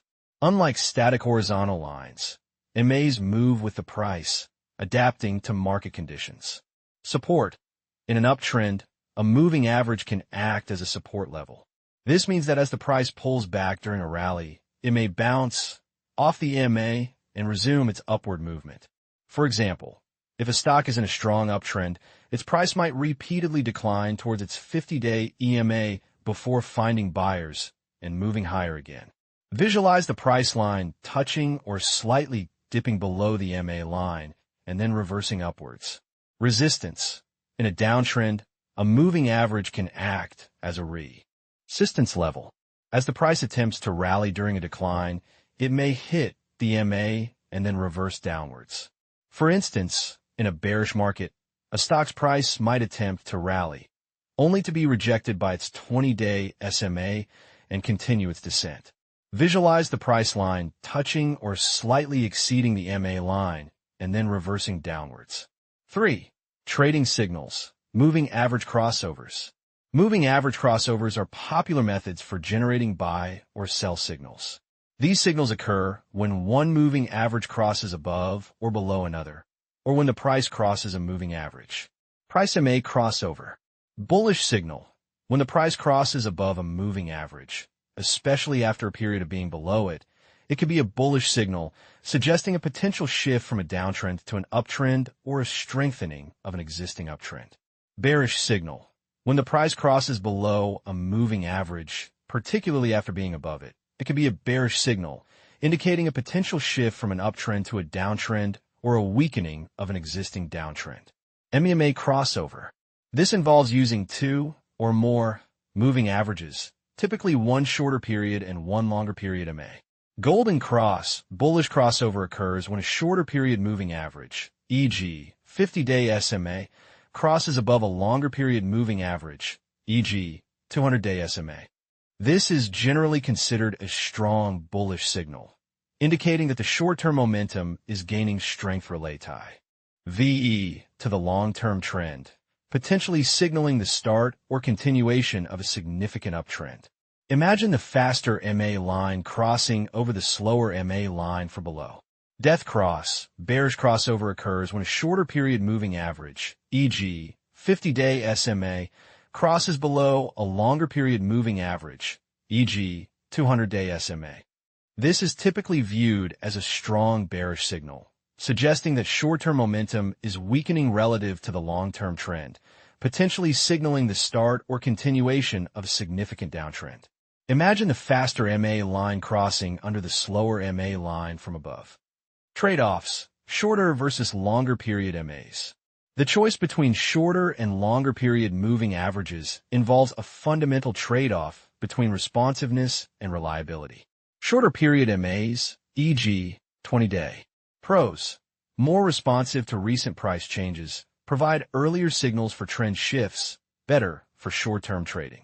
Cons: more susceptible to whipsaws or false signals due to short-term price noise, can lead to overtrading. Longer period MAs, e.g., 200-day. Pros: provide a smoother, more reliable view of the long-term trend, filter out short-term noise effectively, less prone to false signals. Cons: lag significantly behind price action, provide delayed signals, may miss early entry/exit opportunities. A common practice is to use a combination of both shorter and longer MAs to gain a comprehensive view of the market, using the longer MA for overall trend confirmation and the shorter MA for timing entry and exit points. Understanding the conceptual foundation of moving averages is the first step toward integrating them into quantitative trading strategies. In the following sections, we will delve into the practical implementation of calculating and visualizing these powerful indicators using Python. Delving into simple moving averages. The simple moving average, SMA, is one of the most fundamental and widely used technical indicators in financial analysis. It serves as a cornerstone for understanding price trends by smoothing out short-term fluctuations, making the underlying direction of an asset's price more apparent. The simple moving average defined. Conceptually, a simple moving average calculates the average price of an asset over a specified period. This average is moving because it is recalculated continuously as new price data becomes available, with the oldest data point being dropped as a new one is added. Mathematically, the SMA for a given period code snippet is calculated by summing the prices of an asset over that code snippet period and then dividing by code snippet. For example, to calculate a 5-day SMA, you would sum the closing prices of the last 5 days and divide by 5. On the next day, you would drop the oldest day's price, add the new day's price, and repeat the calculation. The formula can be expressed as $$ SMA égale frac P1 plus P2 plus dot plus P1 ou $$, where $SM is the simple moving average for code snippet periods. $Pi is the price of the asset at period code snippet. Code snippet is the number of periods, the window size. Let's illustrate with a small, hypothetical dataset of daily closing prices. Day price: 110, 212, 311, 413, 514, 615, 713. To calculate a 3-day SM. A. Day 3 SMA. $10 plus 12 plus 11. /3 equals $11. Day 4 SMA. $12 plus 11 plus 13. /3 equals $12. Day 5 SMA. $11 plus 13 plus 14. /3 equals $12.67. Day 6 SMA. $13 plus 14 plus 15. /3 equals $14. Day 7 SMA. $14 plus 15 plus 13. /3 equals $14. Notice how the SMA value lags the actual price and how it smooths out the price fluctuations. Why adjusted close price? When working with historical stock data, you'll often encounter various price columns: code snippet, code snippet, code snippet, code snippet, and code snippet, adjusted close. For calculating moving averages and most historical analysis, code snippet is the preferred choice. The code snippet price is the closing price after accounting for any corporate actions such as stock splits, dividends, and rights offerings. If you were to use the raw code snippet price, these events would appear as sudden, artificial jumps or drops in the price series, which do not reflect true market movements. For instance, a stock split would have the price, making it seem like a massive price drop if using code snippet, whereas code snippet would adjust prior prices to maintain continuity. Using code snippet ensures that the historical price series accurately reflects the asset's value over time, providing a more reliable basis for technical indicator calculations. Preparing financial data for analysis. To begin our practical implementation, we need to acquire historical stock data. The code snippet library is an excellent tool for this, allowing us to download data direct. TLY from Yahoo Finance. We will also utilize code snippet for data manipulation and code snippet for visualization. First, let's ensure we have the necessary libraries installed. If not, you would typically run code snippet. Download the code on OnePageCode Substack. Here, we import code snippet for data fetching, code snippet for data structuring and manipulation, specifically data frames, and code snippet for plotting. We also set a code snippet style to make our plots visually appealing.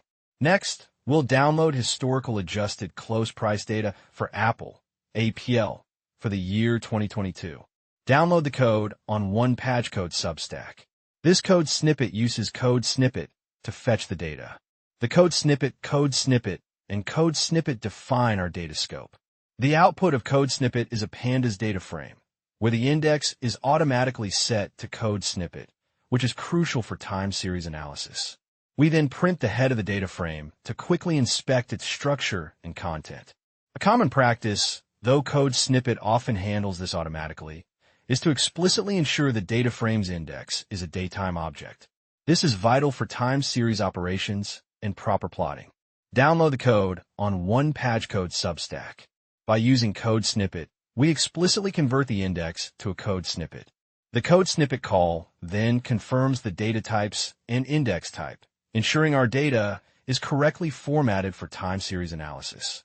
Before calculating any indicators, it's always a good idea to visualize the raw price data to get a sense of its behavior. Download the code on OnePageCode Substack. This code block generates a simple line plot of Apple's adjusted closing price. We specify the figure size for clarity, plot the code snippet column against the data frame's index, which represents dates, and add standard plot elements like a title, labels, and a legend. Code snippet helps prevent date labels from overlapping on the x-axis. Calculating simple moving averages. Pandas provides a highly efficient and intuitive way to calculate rolling statistics, including the simple moving average, using the code snippet method on a series or data frame. Understanding code snippet. The code snippet method creates a rolling window object. You then apply an aggregation function, like code snippet, etc., to this window. For each point in the series, the function is applied to the data points within the current window.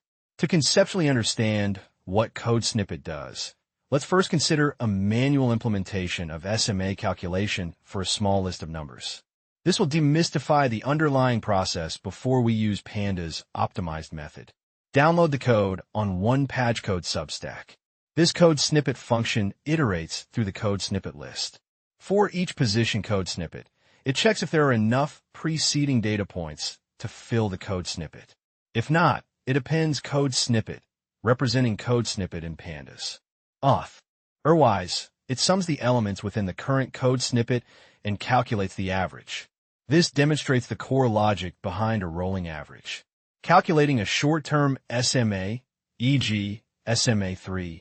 Now, let's apply this concept using Panda's built-in functionality to calculate a 3-period SMA for our Apple data. Download the code on OnePageCode Substack. Here, code snippet creates a rolling window object of size 3. Calling code snippet on this object then computes the average for each window. You'll observe code snippet, not a number, values for the first 2 rows of code snippet. This is because a 3-period SMA requires at least 3 data points to be calculated, and for the first 2 days, there aren't enough preceding data points to form a complete 3-day window. Handling initial data points with code snippet. By default, code snippet requires a full window of data to produce a value. However, you can control this behavior using the code snippet argument. Code snippet specifies the minimum number of observations in the window required to have a value. Otherwise, the result is code snippet. Download the code on OnePageCode Substack. With code snippet, The SMA will start calculating as soon as at least one data point is available in the window. For the first day, it's just the price itself. For the second day, it's the average of the first 2 days. This fills in the code snippet values at the beginning. While code snippet can be useful for some applications, for a true simple moving average, where the average is always over the specified code snippet size, it's generally best to leave code snippet at its default, which is equal to code snippet. This ensures that all SMA values represent an average over the full period, maintaining consistency in the indicator's calculation. For the remainder of this section, we will use the default code snippet behavior, visualizing SMA and understanding window size. Visualizing the SMA alongside the original price data is crucial for understanding its smoothing effect and how it lags the price. Download the code on OnePageCode Substack. This plot visually confirms the smoothing effect of the SMA. Notice how the red dashed line, SMA 3, is smoother than the blue line, ADJ close, and how it lags slightly behind the price movements. The impact of window size, responsiveness versus smoothness. The choice of the code snippet size, or period, for an SMA is critical and depends on the trading horizon and the type of trend you want to identify. It represents a fundamental trade-off. Smaller window, e.g. SMA 3, SMA 10. Responsiveness, more responsive to recent price changes. It will hug the price more closely. Smoothness, less smooth, meaning it will show more short-term fluctuations and potentially generate more false signals, signals that don't lead to a sustained trend. Use case, often used by short-term traders to identify immediate trends or for entry/exit points. Larger window, e.g. SMA 50, SMA 200. Responsiveness, less responsive to recent price changes. It exhibits more lag. Smoothness, much smoother, filtering out more short-term noise and highlighting significant, longer-term trends. Use case, favored by long-term investors to identify major trends, support/resistance levels, or for strategic asset allocation. Commonly used SMA periods in practice include 5-day or 10-day SMA, very short-term trends, often used for daily trading or highly volatile assets. 20-day or 21-day SMA, often used to identify short-term trends, roughly a month of trading days. 50-day SMA represents a medium-term trend, often watched by swing traders and active investors. 100-day or 200-day SMA represents long-term trends, widely used by institutional investors to gauge the overall health of an asset or market. The 200-day SMA is particularly significant. To illustrate this trade-off, let's calculate a longer-term SMA, such as a 20-period SMA, and plot it alongside the price and the 3-period SMA. Download the code on OnePageCode Substack. This is similar to the SMA 3 calculation, but with a code snippet of 20. As expected, the initial 19 values for code snippet will be code snippet. Now, let's plot all 3 lines together. The original price, SMA 3, and SMA 20. Download the code on OnePageCode Substack. The plot clearly demonstrates the effect of window size. The SMA 3 red dashed line is relatively close to the price, showing more short-term fluctuations. The SMA 20 green dashed dot line is much smoother and lags the price more significantly, providing a clearer view of the longer-term trend. SMA as a trend indicator and trading signal. Simple moving averages are powerful tools for identifying trends and generating trading signals. Identifying trends with SMA.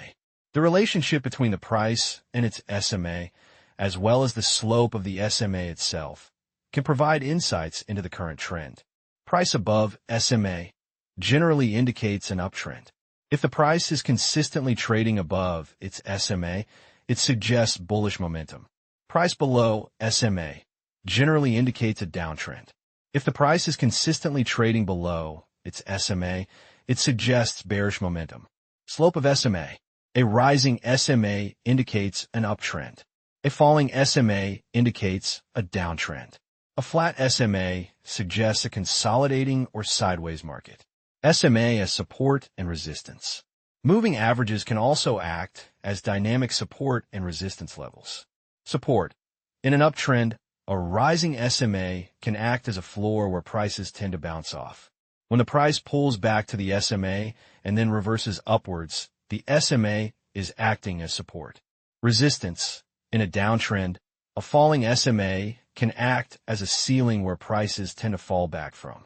When the price rallies to the SMA and then reverses downwards, the SMA is acting as resistance. These levels are dynamic because they change with the average price, unlike static horizontal support/resistance lines. Simple trading signals. Price. Crossover. One of the most straightforward ways to generate trading signals using SMA is through price crossovers. Buy signal. When the asset's price crosses above its simple moving average. This suggests that the short-term momentum is turning bullish. Sell signal. When the asset's price crosses below its simple moving average. This suggests that the short-term momentum is turning bearish. Let's implement this for the SMA 20 and visualize the signals. Download the code on OnePageCode Substack. In this code, we create two new Boolean columns, code snippet and code snippet. A code snippet is code snippet if the current code snippet is above code snippet and the previous day's code snippet was below or equal to the previous day's code snippet.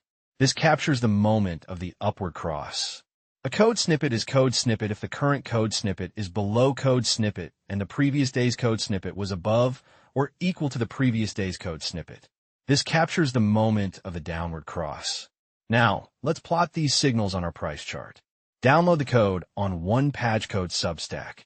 The plot now highlights the exact points where the price crosses the SMA 20, indicating potential buy or sell opportunities based on this simple strategy.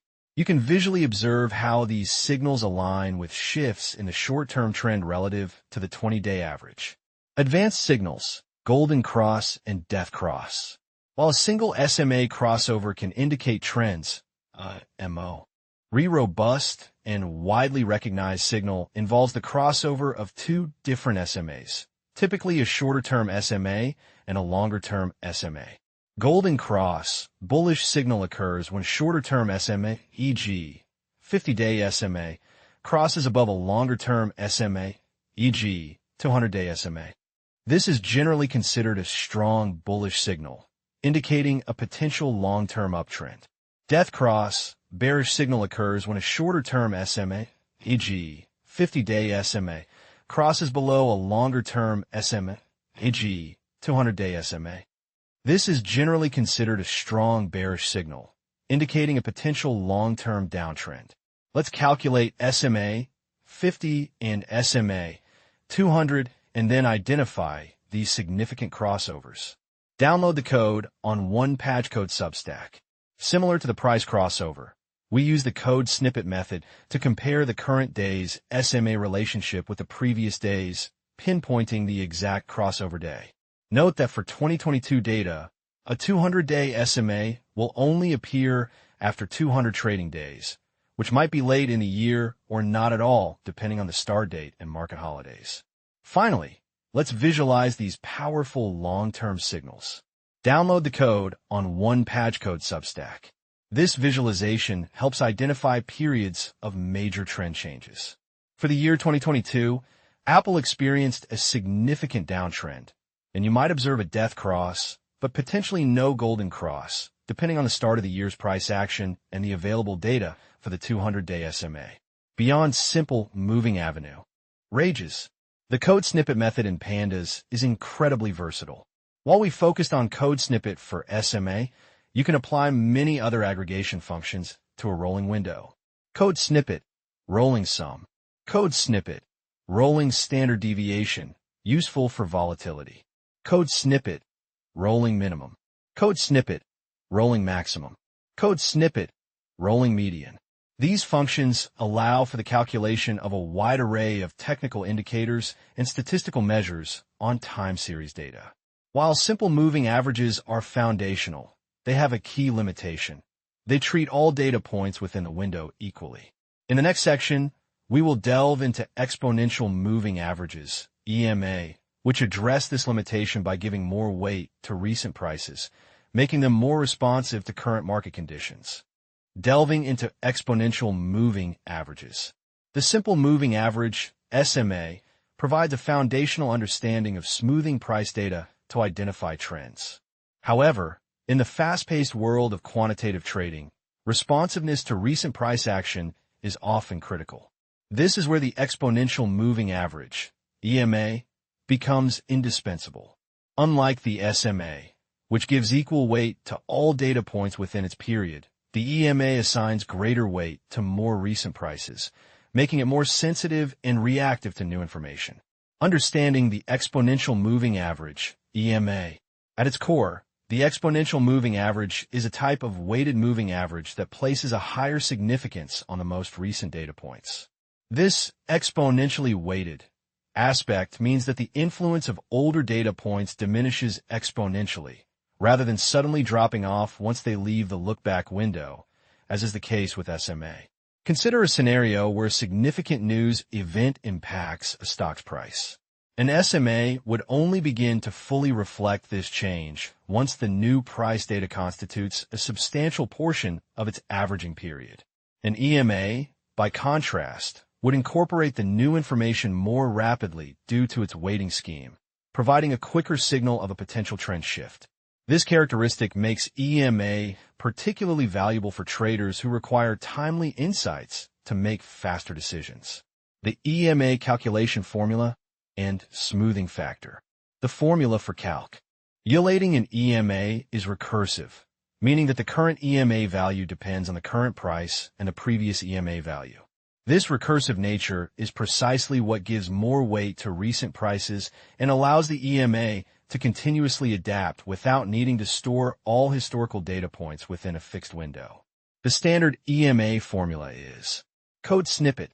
Let's break down the components. Code snippet.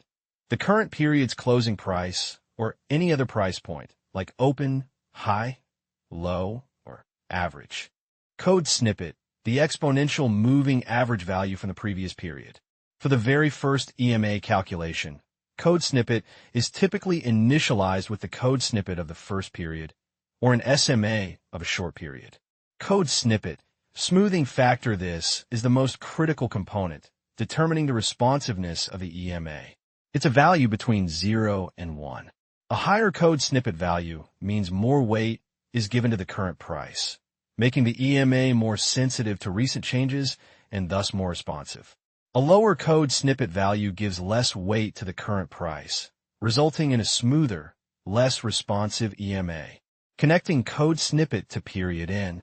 While code snippet directly controls the smoothing, traders often think of EMAs in terms of periods, e.g., a 20-day EMA, similar to SMAs. Fortunately, there's a direct relationship between the code snippet smoothing factor and the equivalent period code snippet. Code snippet. This formula allows you to derive the appropriate code snippet for a desired code snippet period EMA. For example, a 20-day EMA would have an code snippet of code snippet. Conversely, if you have an code snippet, you can find the equivalent code snippet using code snippet. This bridge is crucial for relating EMA to the more intuitive period concept common in technical analysis. Implementing EMA in Python with pandas. Calculating EMAs in Python is straightforward, thanks to the powerful pandas library. We'll leverage the code snippet method, exponentially weighted moving, which handles the complex recursive calculations efficiently. First, ensure you have your data loaded into a pandas data frame, typically with an ADJ close column, and that you've imported the necessary libraries. For consistency, we assume code snippet is already loaded from previous sections and contains your historical stock data. Download the code on OnePageCode Substack. This initial setup ensures our environment is ready and our code snippet contains the necessary ADJ close data, along with some SMAs for later comparison. Calculating EMA using code snippet directly.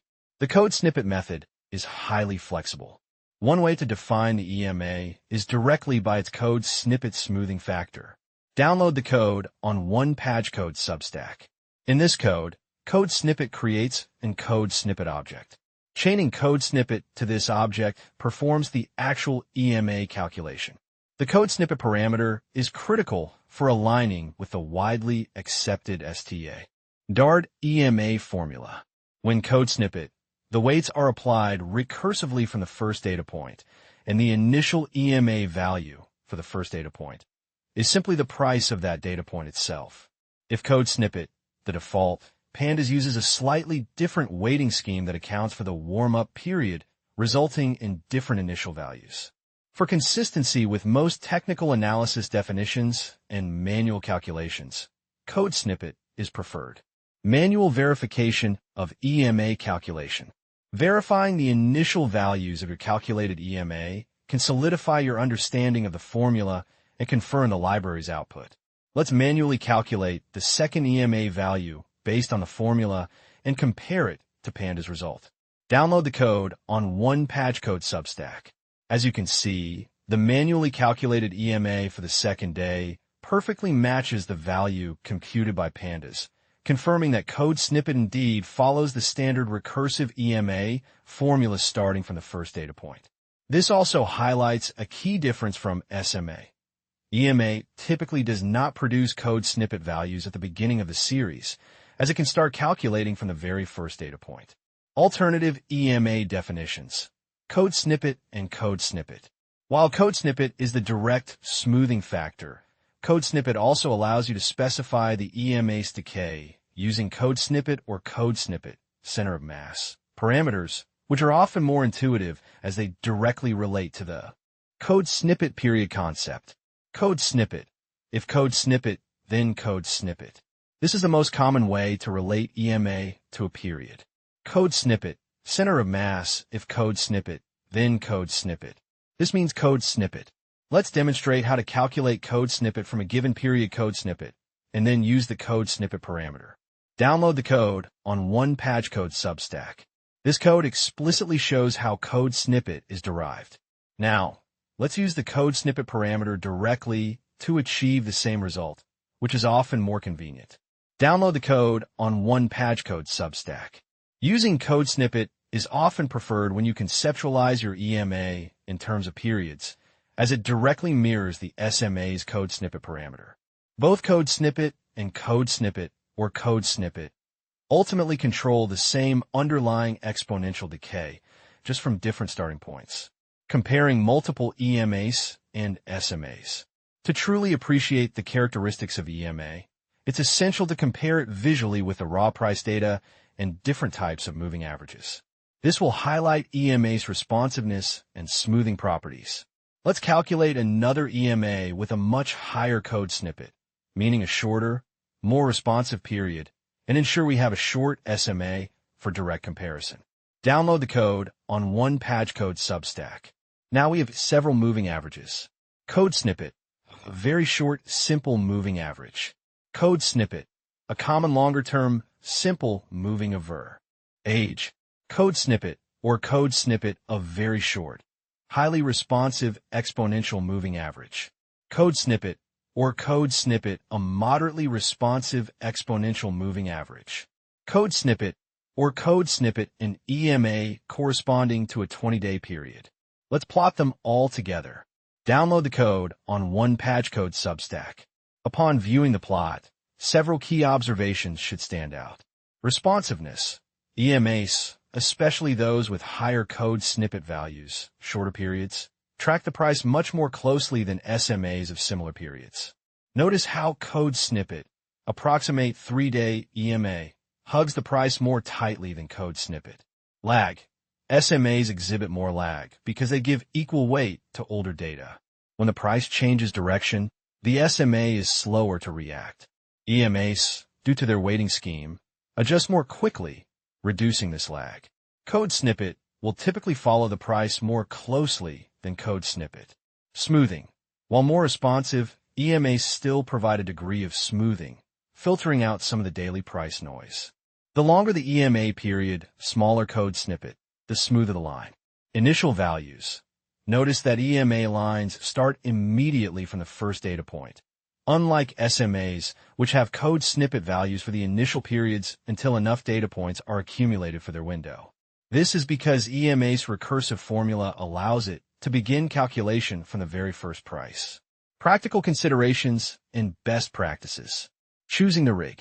HT code snippet value or code snippet period for an EMA is crucial and depends heavily on your trading strategy, the asset's volatility, and your time horizon. Shorter periods. Higher code snippet EMAs with shorter periods, e.g. 9, 12, 20 days, or higher code snippet values are more responsive to recent price changes. They generate signals more quickly, which can be advantageous for short-term traders, day trading, scalping, looking to capture rapid price movements. However, this responsiveness can also lead to more false signals or whipsaws in choppy markets. Longer periods. Lower code snippet EMAs with longer periods, e.g. 50, 100, 200 days, where lower code snippet values are smoother and react more slowly. They're better suited for identifying longer-term trends and for swing or position traders. While they provide fewer false signals, they also lag price more, potentially delaying entry or exit points. EMA as dynamic support and resistance. A common application of EMAs is to identify dynamic support and resistance levels. In a strong uptrend, the price often bounces off a shorter-term EMA, like the 9-day or 20-day EMA, as it acts as a dynamic support level. Conversely, in a downtrend, the EMA can act as dynamic resistance, with the price struggling to break above it. Observing how price interacts with an EMA can provide valuable context to market strength and potential turning points. Advanced applications of EMA. Beyond basic trend identification, EMAs are foundational components in more complex trading strategies and indicators. Reusable EMA calculation function. Encapsulating the EMA calculation logic into a function promotes code reusability, readability, and maintainability. This function can then be easily applied to different datasets or columns. Download the code on OnePageCode Substack. This function makes it easy to generate various EMAs without repeating code, improving the overall structure of your quantitative analysis scripts. Simple EMA crossover strategy. One of the most fundamental trend-following strategies involves the crossover of two EMAs, a fast EMA, shorter period, and a slow EMA, longer period. By signal, when the fast EMA crosses above the slow EMA, it suggests that the short-term momentum is accelerating upwards, potentially indicating a new uptrend or the continuation of an existing one. Sell signal. When the fast EMA crosses below the slow EMA, it suggests that the short-term momentum is decelerating or reversing downwards, potentially indicating a new downtrend or correction. Let's implement a simple EMA crossover strategy using 12-day and 26-day EMAs, which are commonly used in indicators like the Moving Average Convergence Divergence, MACD. Download the code on OnePageCode Substack. This code creates code snippet and code snippet columns. Code snippet indicates the current directional bias, 1 for bullish, -1 for bearish, while code snippet pinpoints the exact moments of crossover. Where the signal changes from 0 to 1, or 0 to -1, or 1 to -1, etc. A code snippet in the code snippet column means a buy signal, fast EMA crossed above slow EMA, and a code snippet means a sell signal, fast EMA crossed below slow EMA. Finally, visualizing these signals on the price chart provides a clear picture of how the strategy works. Download the code on OnePageCode Substack. The plot visually confirms how the buy and sell signals are generated based on the EMA crossovers. This basic strategy provides a tangible example of how EMAs are used to derive actionable insights from price data. While simple, it forms the basis for many more complex algorithmic trading systems. EMA in composite indicators. Beyond standalone analysis, EMAs are critical building blocks for other sophisticated technical indicators. A prime example is the Moving Average Convergence Divergence, MACD, which is calculated using the difference between two EMAs, typically 12-period and 26-period, and a signal line, which is itself an EMA of that difference, typically 9-period. Understanding EMA is therefore a prerequisite for delving into a wide array of advanced technical analysis tools. Implementing the trend-following strategy.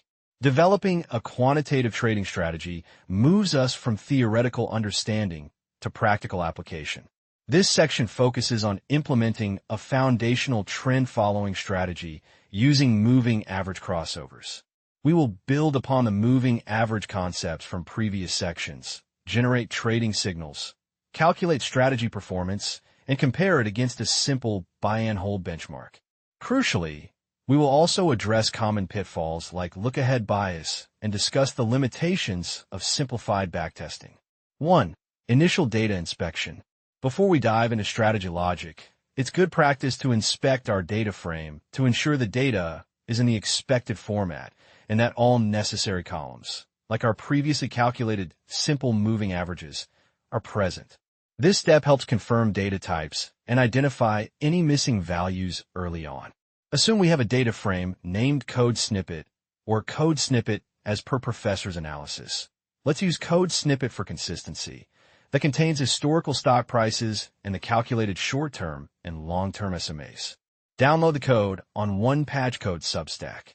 The code snippet output provides a summary of the data frame, including the number of entries, column names, the number of non-null values, and data types. This is essential for verifying that our moving average columns have been correctly added and that there are no unexpected code snippet values before we proceed with calculation. 2. Preventing look-ahead bias with code snippet. A critical aspect of realistic backtesting is preventing look-ahead bias.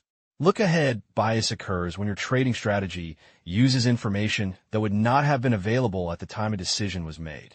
In the context of moving averages, if we calculate a signal based on today's moving average values and then use that signal to trade today, we are implicitly assuming we knew today's closing price, and thus today's MA value, before the market closed. This is a common mistake that can artificially inflate backtest results. To avoid this, we must ensure that our trading signals are generated using only information available at the time of the trade. For a strategy that makes decisions at the close of day code snippet based on indicators, those indicators should be calculated using data up to day code snippet. A simpler and often sufficient approach for daily data is to shift the indicator values by one period. Rationale for code snippet.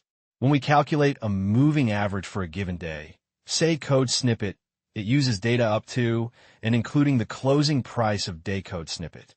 If our strategy dictates a trade on day code snippet based on code snippet, it implies we know code snippet at the beginning or during day code snippets trading, which is impossible.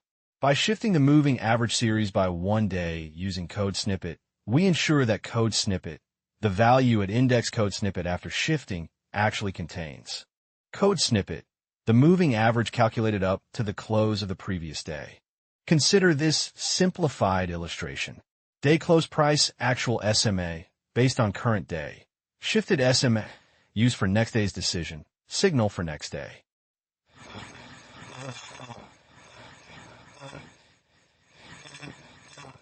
One 100 NAN, no signal. 2 100 2 100 and 1 100 from day 1. Decision for day 2 based on day 1's MA.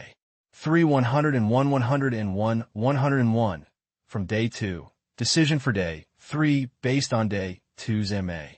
The code snippet value at any given row represents the SMA value that was known at the end of the previous day.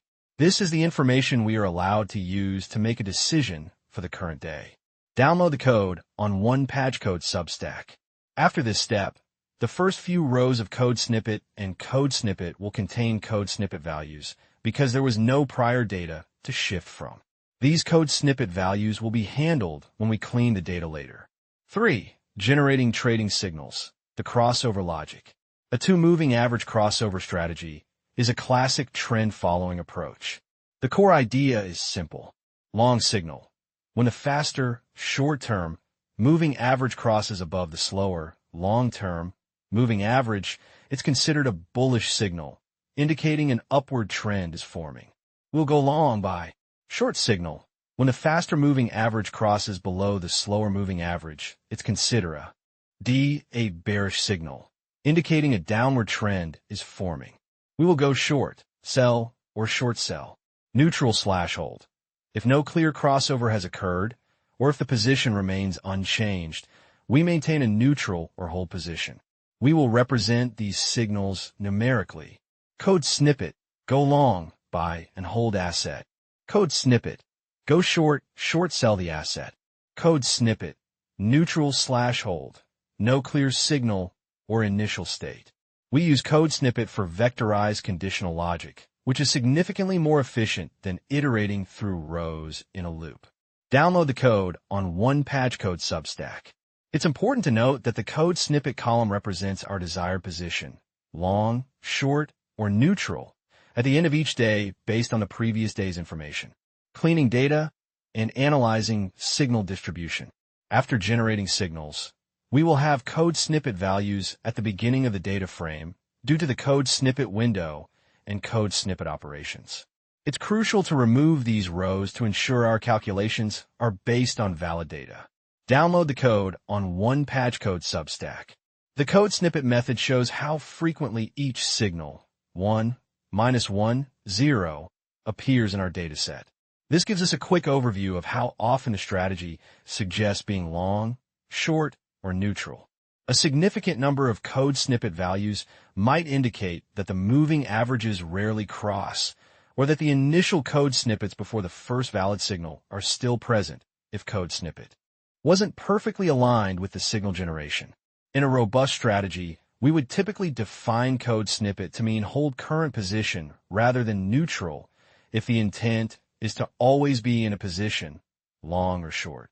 For this simple example, code snippet serves as a baseline or initial state. 4. Calculating returns, buy and hold baseline. To evaluate our strategy's performance, we need a benchmark. The simplest and most common benchmark is a buy and hold strategy, where one simply buys the asset at the beginning of the period and holds it until the end. For financial calculations, especially when compounding returns over time, logarithmic returns, also known as continuously compounded returns, are often preferred over simple returns. This is because log returns are additive, meaning the total log return over multiple periods is simply the sum of the log returns for each period. This property simplifies cumulative return calculations. Download the code on OnePatchCode Substack. The code snippet column now represents the daily return if one were simply buy and hold the asset. 5. Calculating strategy returns. Now, we combine our trading signals with the asset's log returns to calculate the strategy's daily log returns. The logic is straightforward. If our signal is code snippet long, we earn the daily log return of the asset. If our signal is code snippet short, we earn the negative of the daily log return because we profit when the price falls and lose when it rises. If our signal is code snippet neutral/hold, we earn code snippet return for that day. This is achieved by multiplying the code snippet column by the code snippet column. Download the code on OnePatchCode Substack. This code snippet column is the core of our performance evaluation. 6. Identifying trading actions. While the code snippet column indicates our position, long, short, neutral, it doesn't explicitly tell us when we execute a trade, buy or sell. A trade only occurs when our desired position changes. For example, if we are long, code snippet, today and remain long tomorrow, code snippet, no trade occurs. A trade occurs when we switch from neutral to long to short, short to long, etc. We can identify these actions by taking the difference of the code snippet column. Code snippet, no change in position, hold. Code snippet, change from 0 to 1, neutral to long, or -1 to 0, short to neutral, though our strategy doesn't explicitly go to 0 from -1, or -1 to 1, short to long. Code snippet, change from 1 to 0, long to neutral, or 0 to -1, neutral to short, or 1 to -1, long to short. Code snippet, change from -1, short, to 1, long, a full reversal. This is a buy action following a short position. Code snippet, change from 1, long, to -1, short, a full reversal. This is a sell action following a long position. Download the code on OnePatchCode Substack. The code snippet column helps us pinpoint the exact moments when trades are executed, which is useful for visualizing trade points and later for calculating transaction costs. 7. Visualizing strategy performance. Visualizing the strategy's behavior on the price chart is crucial for understanding its dynamics. We can plot the asset's closing price, the moving averages, and mark the buy and sell points directly on the chart. Download the code on OnePageCode Substack. The first subplot shows the price action, the two moving averages, and distinct markers for buy, code snippet, and sell, code snippet signals. The shaded regions visually represent the periods when the strategy holds a long, green, or short, red position, providing a clear overview of the strategy's market exposure. 8. Cumulative performance and comparison. The final step in evaluating our strategy is to calculate its cumulative returns and compare them to the buy and hold benchmark. Since we've been working with log returns, we need to convert them back to simple returns to compound them correctly. The relationship between simple returns, $R$, and log returns, $R$ is $1 plus R equals E$R$. Tire fora, cifrão R igual IR, $1. For cumulative simple returns, we add 1 to each daily simple return and then take the cumulative product. The initial capital is typically assumed to be 1 or 100%. Download the code on OnePageCode Substack. The cumulative return plot visually demonstrates how the strategy's equity curve evolves over time compared to the benchmark. The final percentage values profit, a direct comparison of the total profit or loss generated by each approach over the backtesting period. 9.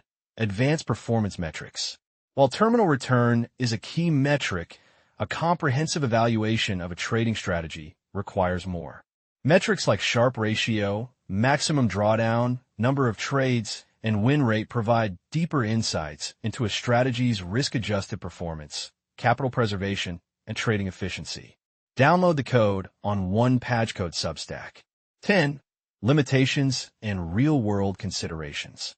It is paramount to understand that the backtest we've conducted is highly simplified and makes several strong assumptions. Applying this strategy directly to live trading without addressing these limitations would be imprudent. No transaction costs. Our model assumes zero commissions, exchange fees, or bid-ask spread costs. In reality, every trade incurs costs, which can significantly erode profits, especially for strategies with high turnover, many trades. No slippage. We assume that trades are executed at the exact closing price. In liquid markets, this might be a reasonable approximation for small orders, but for larger orders or less liquid assets, the actual execution price might deviate from the desired price, slippage, impacting profitability. Perfect liquidity. The model assumes we can always buy or sell any quantity of the asset without affecting its price. This is rarely true for large institutional orders, where market impact can be substantial. No risk management. Our strategy lacks any form of risk management, such as stop-loss orders, to limit losses on individual trades or take-profit targets. Proper position sizing and overall portfolio risk management are also absent. No market regimes consideration. Moving average crossover strategies perform exceptionally well in strong trending markets, but tend to generate many false signals and losses in choppy, sideways, or range-bound markets. Our backtest does not account for different market regimes. Data snooping/overfitting. If the moving average periods, e.g., 20 and 50 days, were chosen after extensively testing many combinations on the same historical data, the strategy might be overfit to that specific data set. It might perform poorly on new, unseen data. This is known as data snooping bias. No dividends/corporate actions. This basic model typically doesn't account for dividends, stock splits, or other corporate actions that can affect returns. Tax implications. Trading profits are subject to taxes, which are not considered in this model. These factors highlight that a simple backtest is merely a starting point. Robust quantitative trading requires sophisticated backtesting frameworks that incorporate these real-world complexities. 11. Further enhancements and experimentation. To make this trend-following strategy more robust and flexible, consider the following enhancements. Strategy parameterization, encapsulating the strategy logic into a function A. Lows for easy experimentation with different moving average periods and types. SMA versus EMA. Download the code on OnePageCode Substack. Alternative crossover detection. Instead of using conditions on shifted MAs, some traders prefer to identify crossovers by looking at the sign change of the difference between the two MAs. Download the code on OnePageCode Substack. Combining indicators. While beyond the scope of this section's implementation, a robust strategy often combines multiple indicators to filter signals and improve accuracy. For instance, one might only take long trades if the Relative Strength Index, RSI, is above 50, or only short trades if the Average Directional Index, ADX, indicates a strong trend. This layering of conditions helps reduce false signals. Optimization concept. The choice of code snippet and code snippet periods is crucial. There's no single best combination. It depends on the asset, market conditions, and desired trading frequency. Traders often perform optimization by backtesting a range of parameter combinations to find those that yield the best historical performance. However, this carries the risk of data snooping and overfitting. Out-of-sample testing, testing on data not used for optimization, is vital.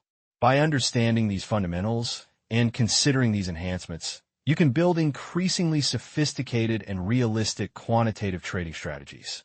Summary: reaffirming the trend-following paradigm. This chapter has provided a comprehensive journey into the core principles and practical implementation of a trend-following trading strategy. At its heart, trend following is an investment strategy that seeks to capitalize on the persistence of market trends. The fundamental idea is simple. If an asset's price is moving in a discernible direction, up or down, it tends to continue in that direction for some time. Traders adopting this approach aim to enter positions aligned with the prevailing trend and exit when the trend shows signs of reversal or weakening. We leveraged moving averages as our primary tools for identifying and confirming these trends. By comparing the behavior of a faster, more responsive moving average against a slower, more stable one, we established a systematic method for generating actionable buy and sell signals. This approach forms a foundational baseline for understanding quantitative trading strategies, emphasizing the systematic, rules-based nature of algorithmic trading. The significance of logarithmic returns. Throughout our analysis, we consistently utilized logarithmic returns, often referred to as log returns, instead of simple percentage returns. This choice is not arbitrary. It offers several distinct mathematical and practical advantages in financial time series analysis. Time additivity. Log returns are additive over time. If you have daily log returns, summing them up over a period, e.g., a month or a year, directly gives you the log return for that entire period. Simple returns, on the other hand, require compounding multiplication to aggregate. This additive property simplifies calculations for multi-period returns and makes statistical analysis, such as calculating volatility, more straightforward. For instance, code snippet. Symmetry. Log returns exhibit greater symmetry between gains and losses. A 10% gain, e.g. 100 to 110, corresponds to a simple return of code snippet. To reverse this, you'd need a simple return of code snippet.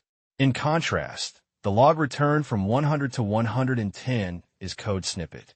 The log return from 110 to 100 is code snippet. This near-perfect symmetry makes log returns more suitable for statistical models that assume normal distribution of returns. Approximation for small changes. For small percentage changes, log returns are approximately equal to simple returns.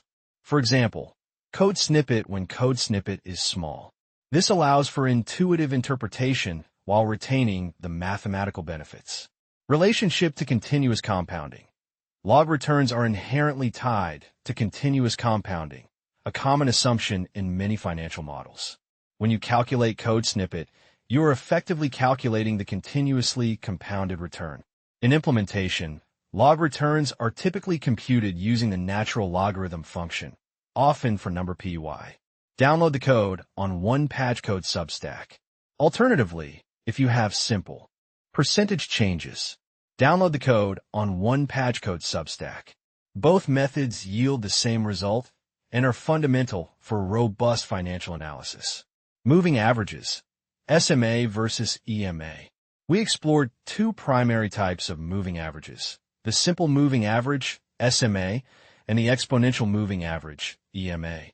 Both serve to smooth out price data, making it easier to identify the underlying trend by filtering out short-term price fluctuations. However, they differ significantly in their calculation and responsiveness. Simple moving average, SMA and SMA, is the unweighted average of an asset's price over a specified period. Each data point within the period contributes equally to the average. For instance, a 20-day SMA sums the closing prices of the last 20 days and divides by 20. Download the code on one patch code Substack. SMAs are characterized by their lagging nature, meaning they react more slowly to recent price changes. This makes them excellent for identifying long-term trends, but potentially less effective for capturing quick reversals. Exponential moving average, EMA and EMA, is a type of moving average that places a greater weight and significance on the most recent data points. It uses a smoothing factor to give more importance to current prices, making it more responsive to new information compared to an SMA of the same period. Download the code on one patch code Substack. The increased responsiveness of EMAs makes them popular for traders who need to react more quickly to emerging trends or reversals. However, this sensitivity also means they can generate more false signals in volatile, non-trending markets. The choice between SMA and EMA often depends on the trader's strategy and the market's characteristics.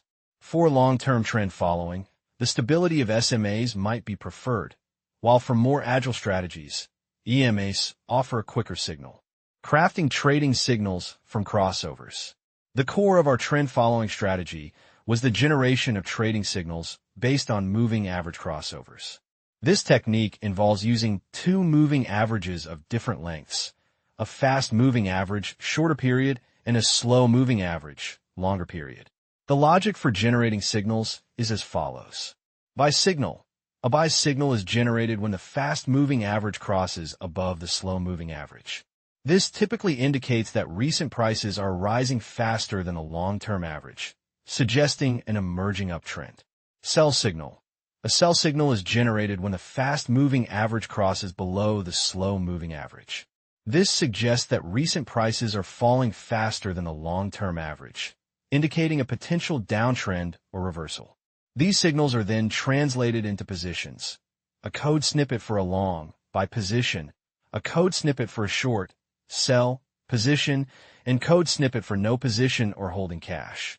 The code snippet function in number py is particularly useful for this conditional logic. Download the code on one patch code Substack. The resulting code snippet series dictates when to be long, short, or neutral, forming the basis for calculating strategy returns. Evaluating strategy performance. A critical step in any quantitative strategy development is rigorous performance evaluation. We measured the effectiveness of our trend-following strategy by comparing its cumulative returns against a simple buy-and-hold benchmark, daily returns. First, we calculated the daily returns of our strategy. This involved multiplying the daily log returns of the asset by the position taken on that day, 1 for long, minus 1 for short. Download the code on one patch code Substack. The code snippet is crucial here, as a trade signal generated on day code snippet can only be acted upon at the close of day code snippet or the open of day code snippet, meaning the return from that position starts accruing from day code snippet. Cumulative returns. To understand the overall growth of capital, we converted the daily strategy log returns back into cumulative simple returns. This involves exponentiating the cumulative sum of log returns. Download the code on one patch code Substack.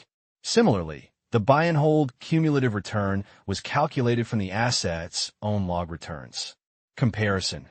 Visualizing the cumulative return curves of the strategy against the buy-and-hold benchmark provides an immediate and intuitive understanding of whether the strategy added value, reduced volatility, or underperformed the market over the backtested period. This comparison is vital for assessing the strategy's potential and identifying periods of outperformance or underperformance. Real-world considerations and limitations. While our implemented trend-following strategy provides a solid conceptual and practical foundation, it's crucial to acknowledge its inherent simplifications and limitations when considering real-world trading. Transaction costs. Our model assumes zero transaction costs, commissions, exchange fees. In reality, every trade incurs a cost, which can significantly erode profitability, especially for strategies that generate frequent signals. Slippage. Slippage refers to the difference between the expected price of a trade and the price at which the trade is actually executed. In fast-moving markets or for large order sizes, actual execution prices can deviate from the theoretical signal price, impacting profitability. Market impact. For large institutional traders, placing substantial orders can move the market price against them, a phenomenon known as market impact. Our simple backtest does not account for this. Data limitations. We used historical adjusted closing prices. Real-time trading requires access to reliable, low-latency data feeds. Furthermore, historical performance is not indicative of future results. Simplified strategy. The strategy presented is a basic model. It does not incorporate stop losses, take profits, position sizing, diversification across multiple assets, or advanced risk management techniques. Look-ahead bias. While we were careful to shift positions, ensuring that signals from day code snippet use data up to day code snippet, but affect returns from day code snippet, it's a constant vigilance point in backtesting to avoid using future information. Overfitting. Without out-of-sample testing or robust validation methods, a strategy might appear profitable on historical data, but fail in live trading because it's been inadvertently tailored too closely to past market noise. Understanding these limitations is paramount for any aspiring quant trader. A robust strategy must account for these real-world frictions and complexities to be viable in live trading environments. Beyond the baseline, what's next? The trend-following strategy explored in this chapter serves as an excellent starting point. It demonstrates how to systematically analyze market data, generate trading signals, and evaluate performance. However, the world of quantitative trading is vast and diverse. Future explorations might delve into other technical indicators, e.g., relative strength index, MACD, Bollinger Bands, different strategy types, e.g., mean reversion, volatility breakout, arbitrage, or more sophisticated risk management and portfolio optimization techniques. This foundational understanding equips you with the necessary tools to analyze, implement, and critically evaluate more complex trading strategies in the future.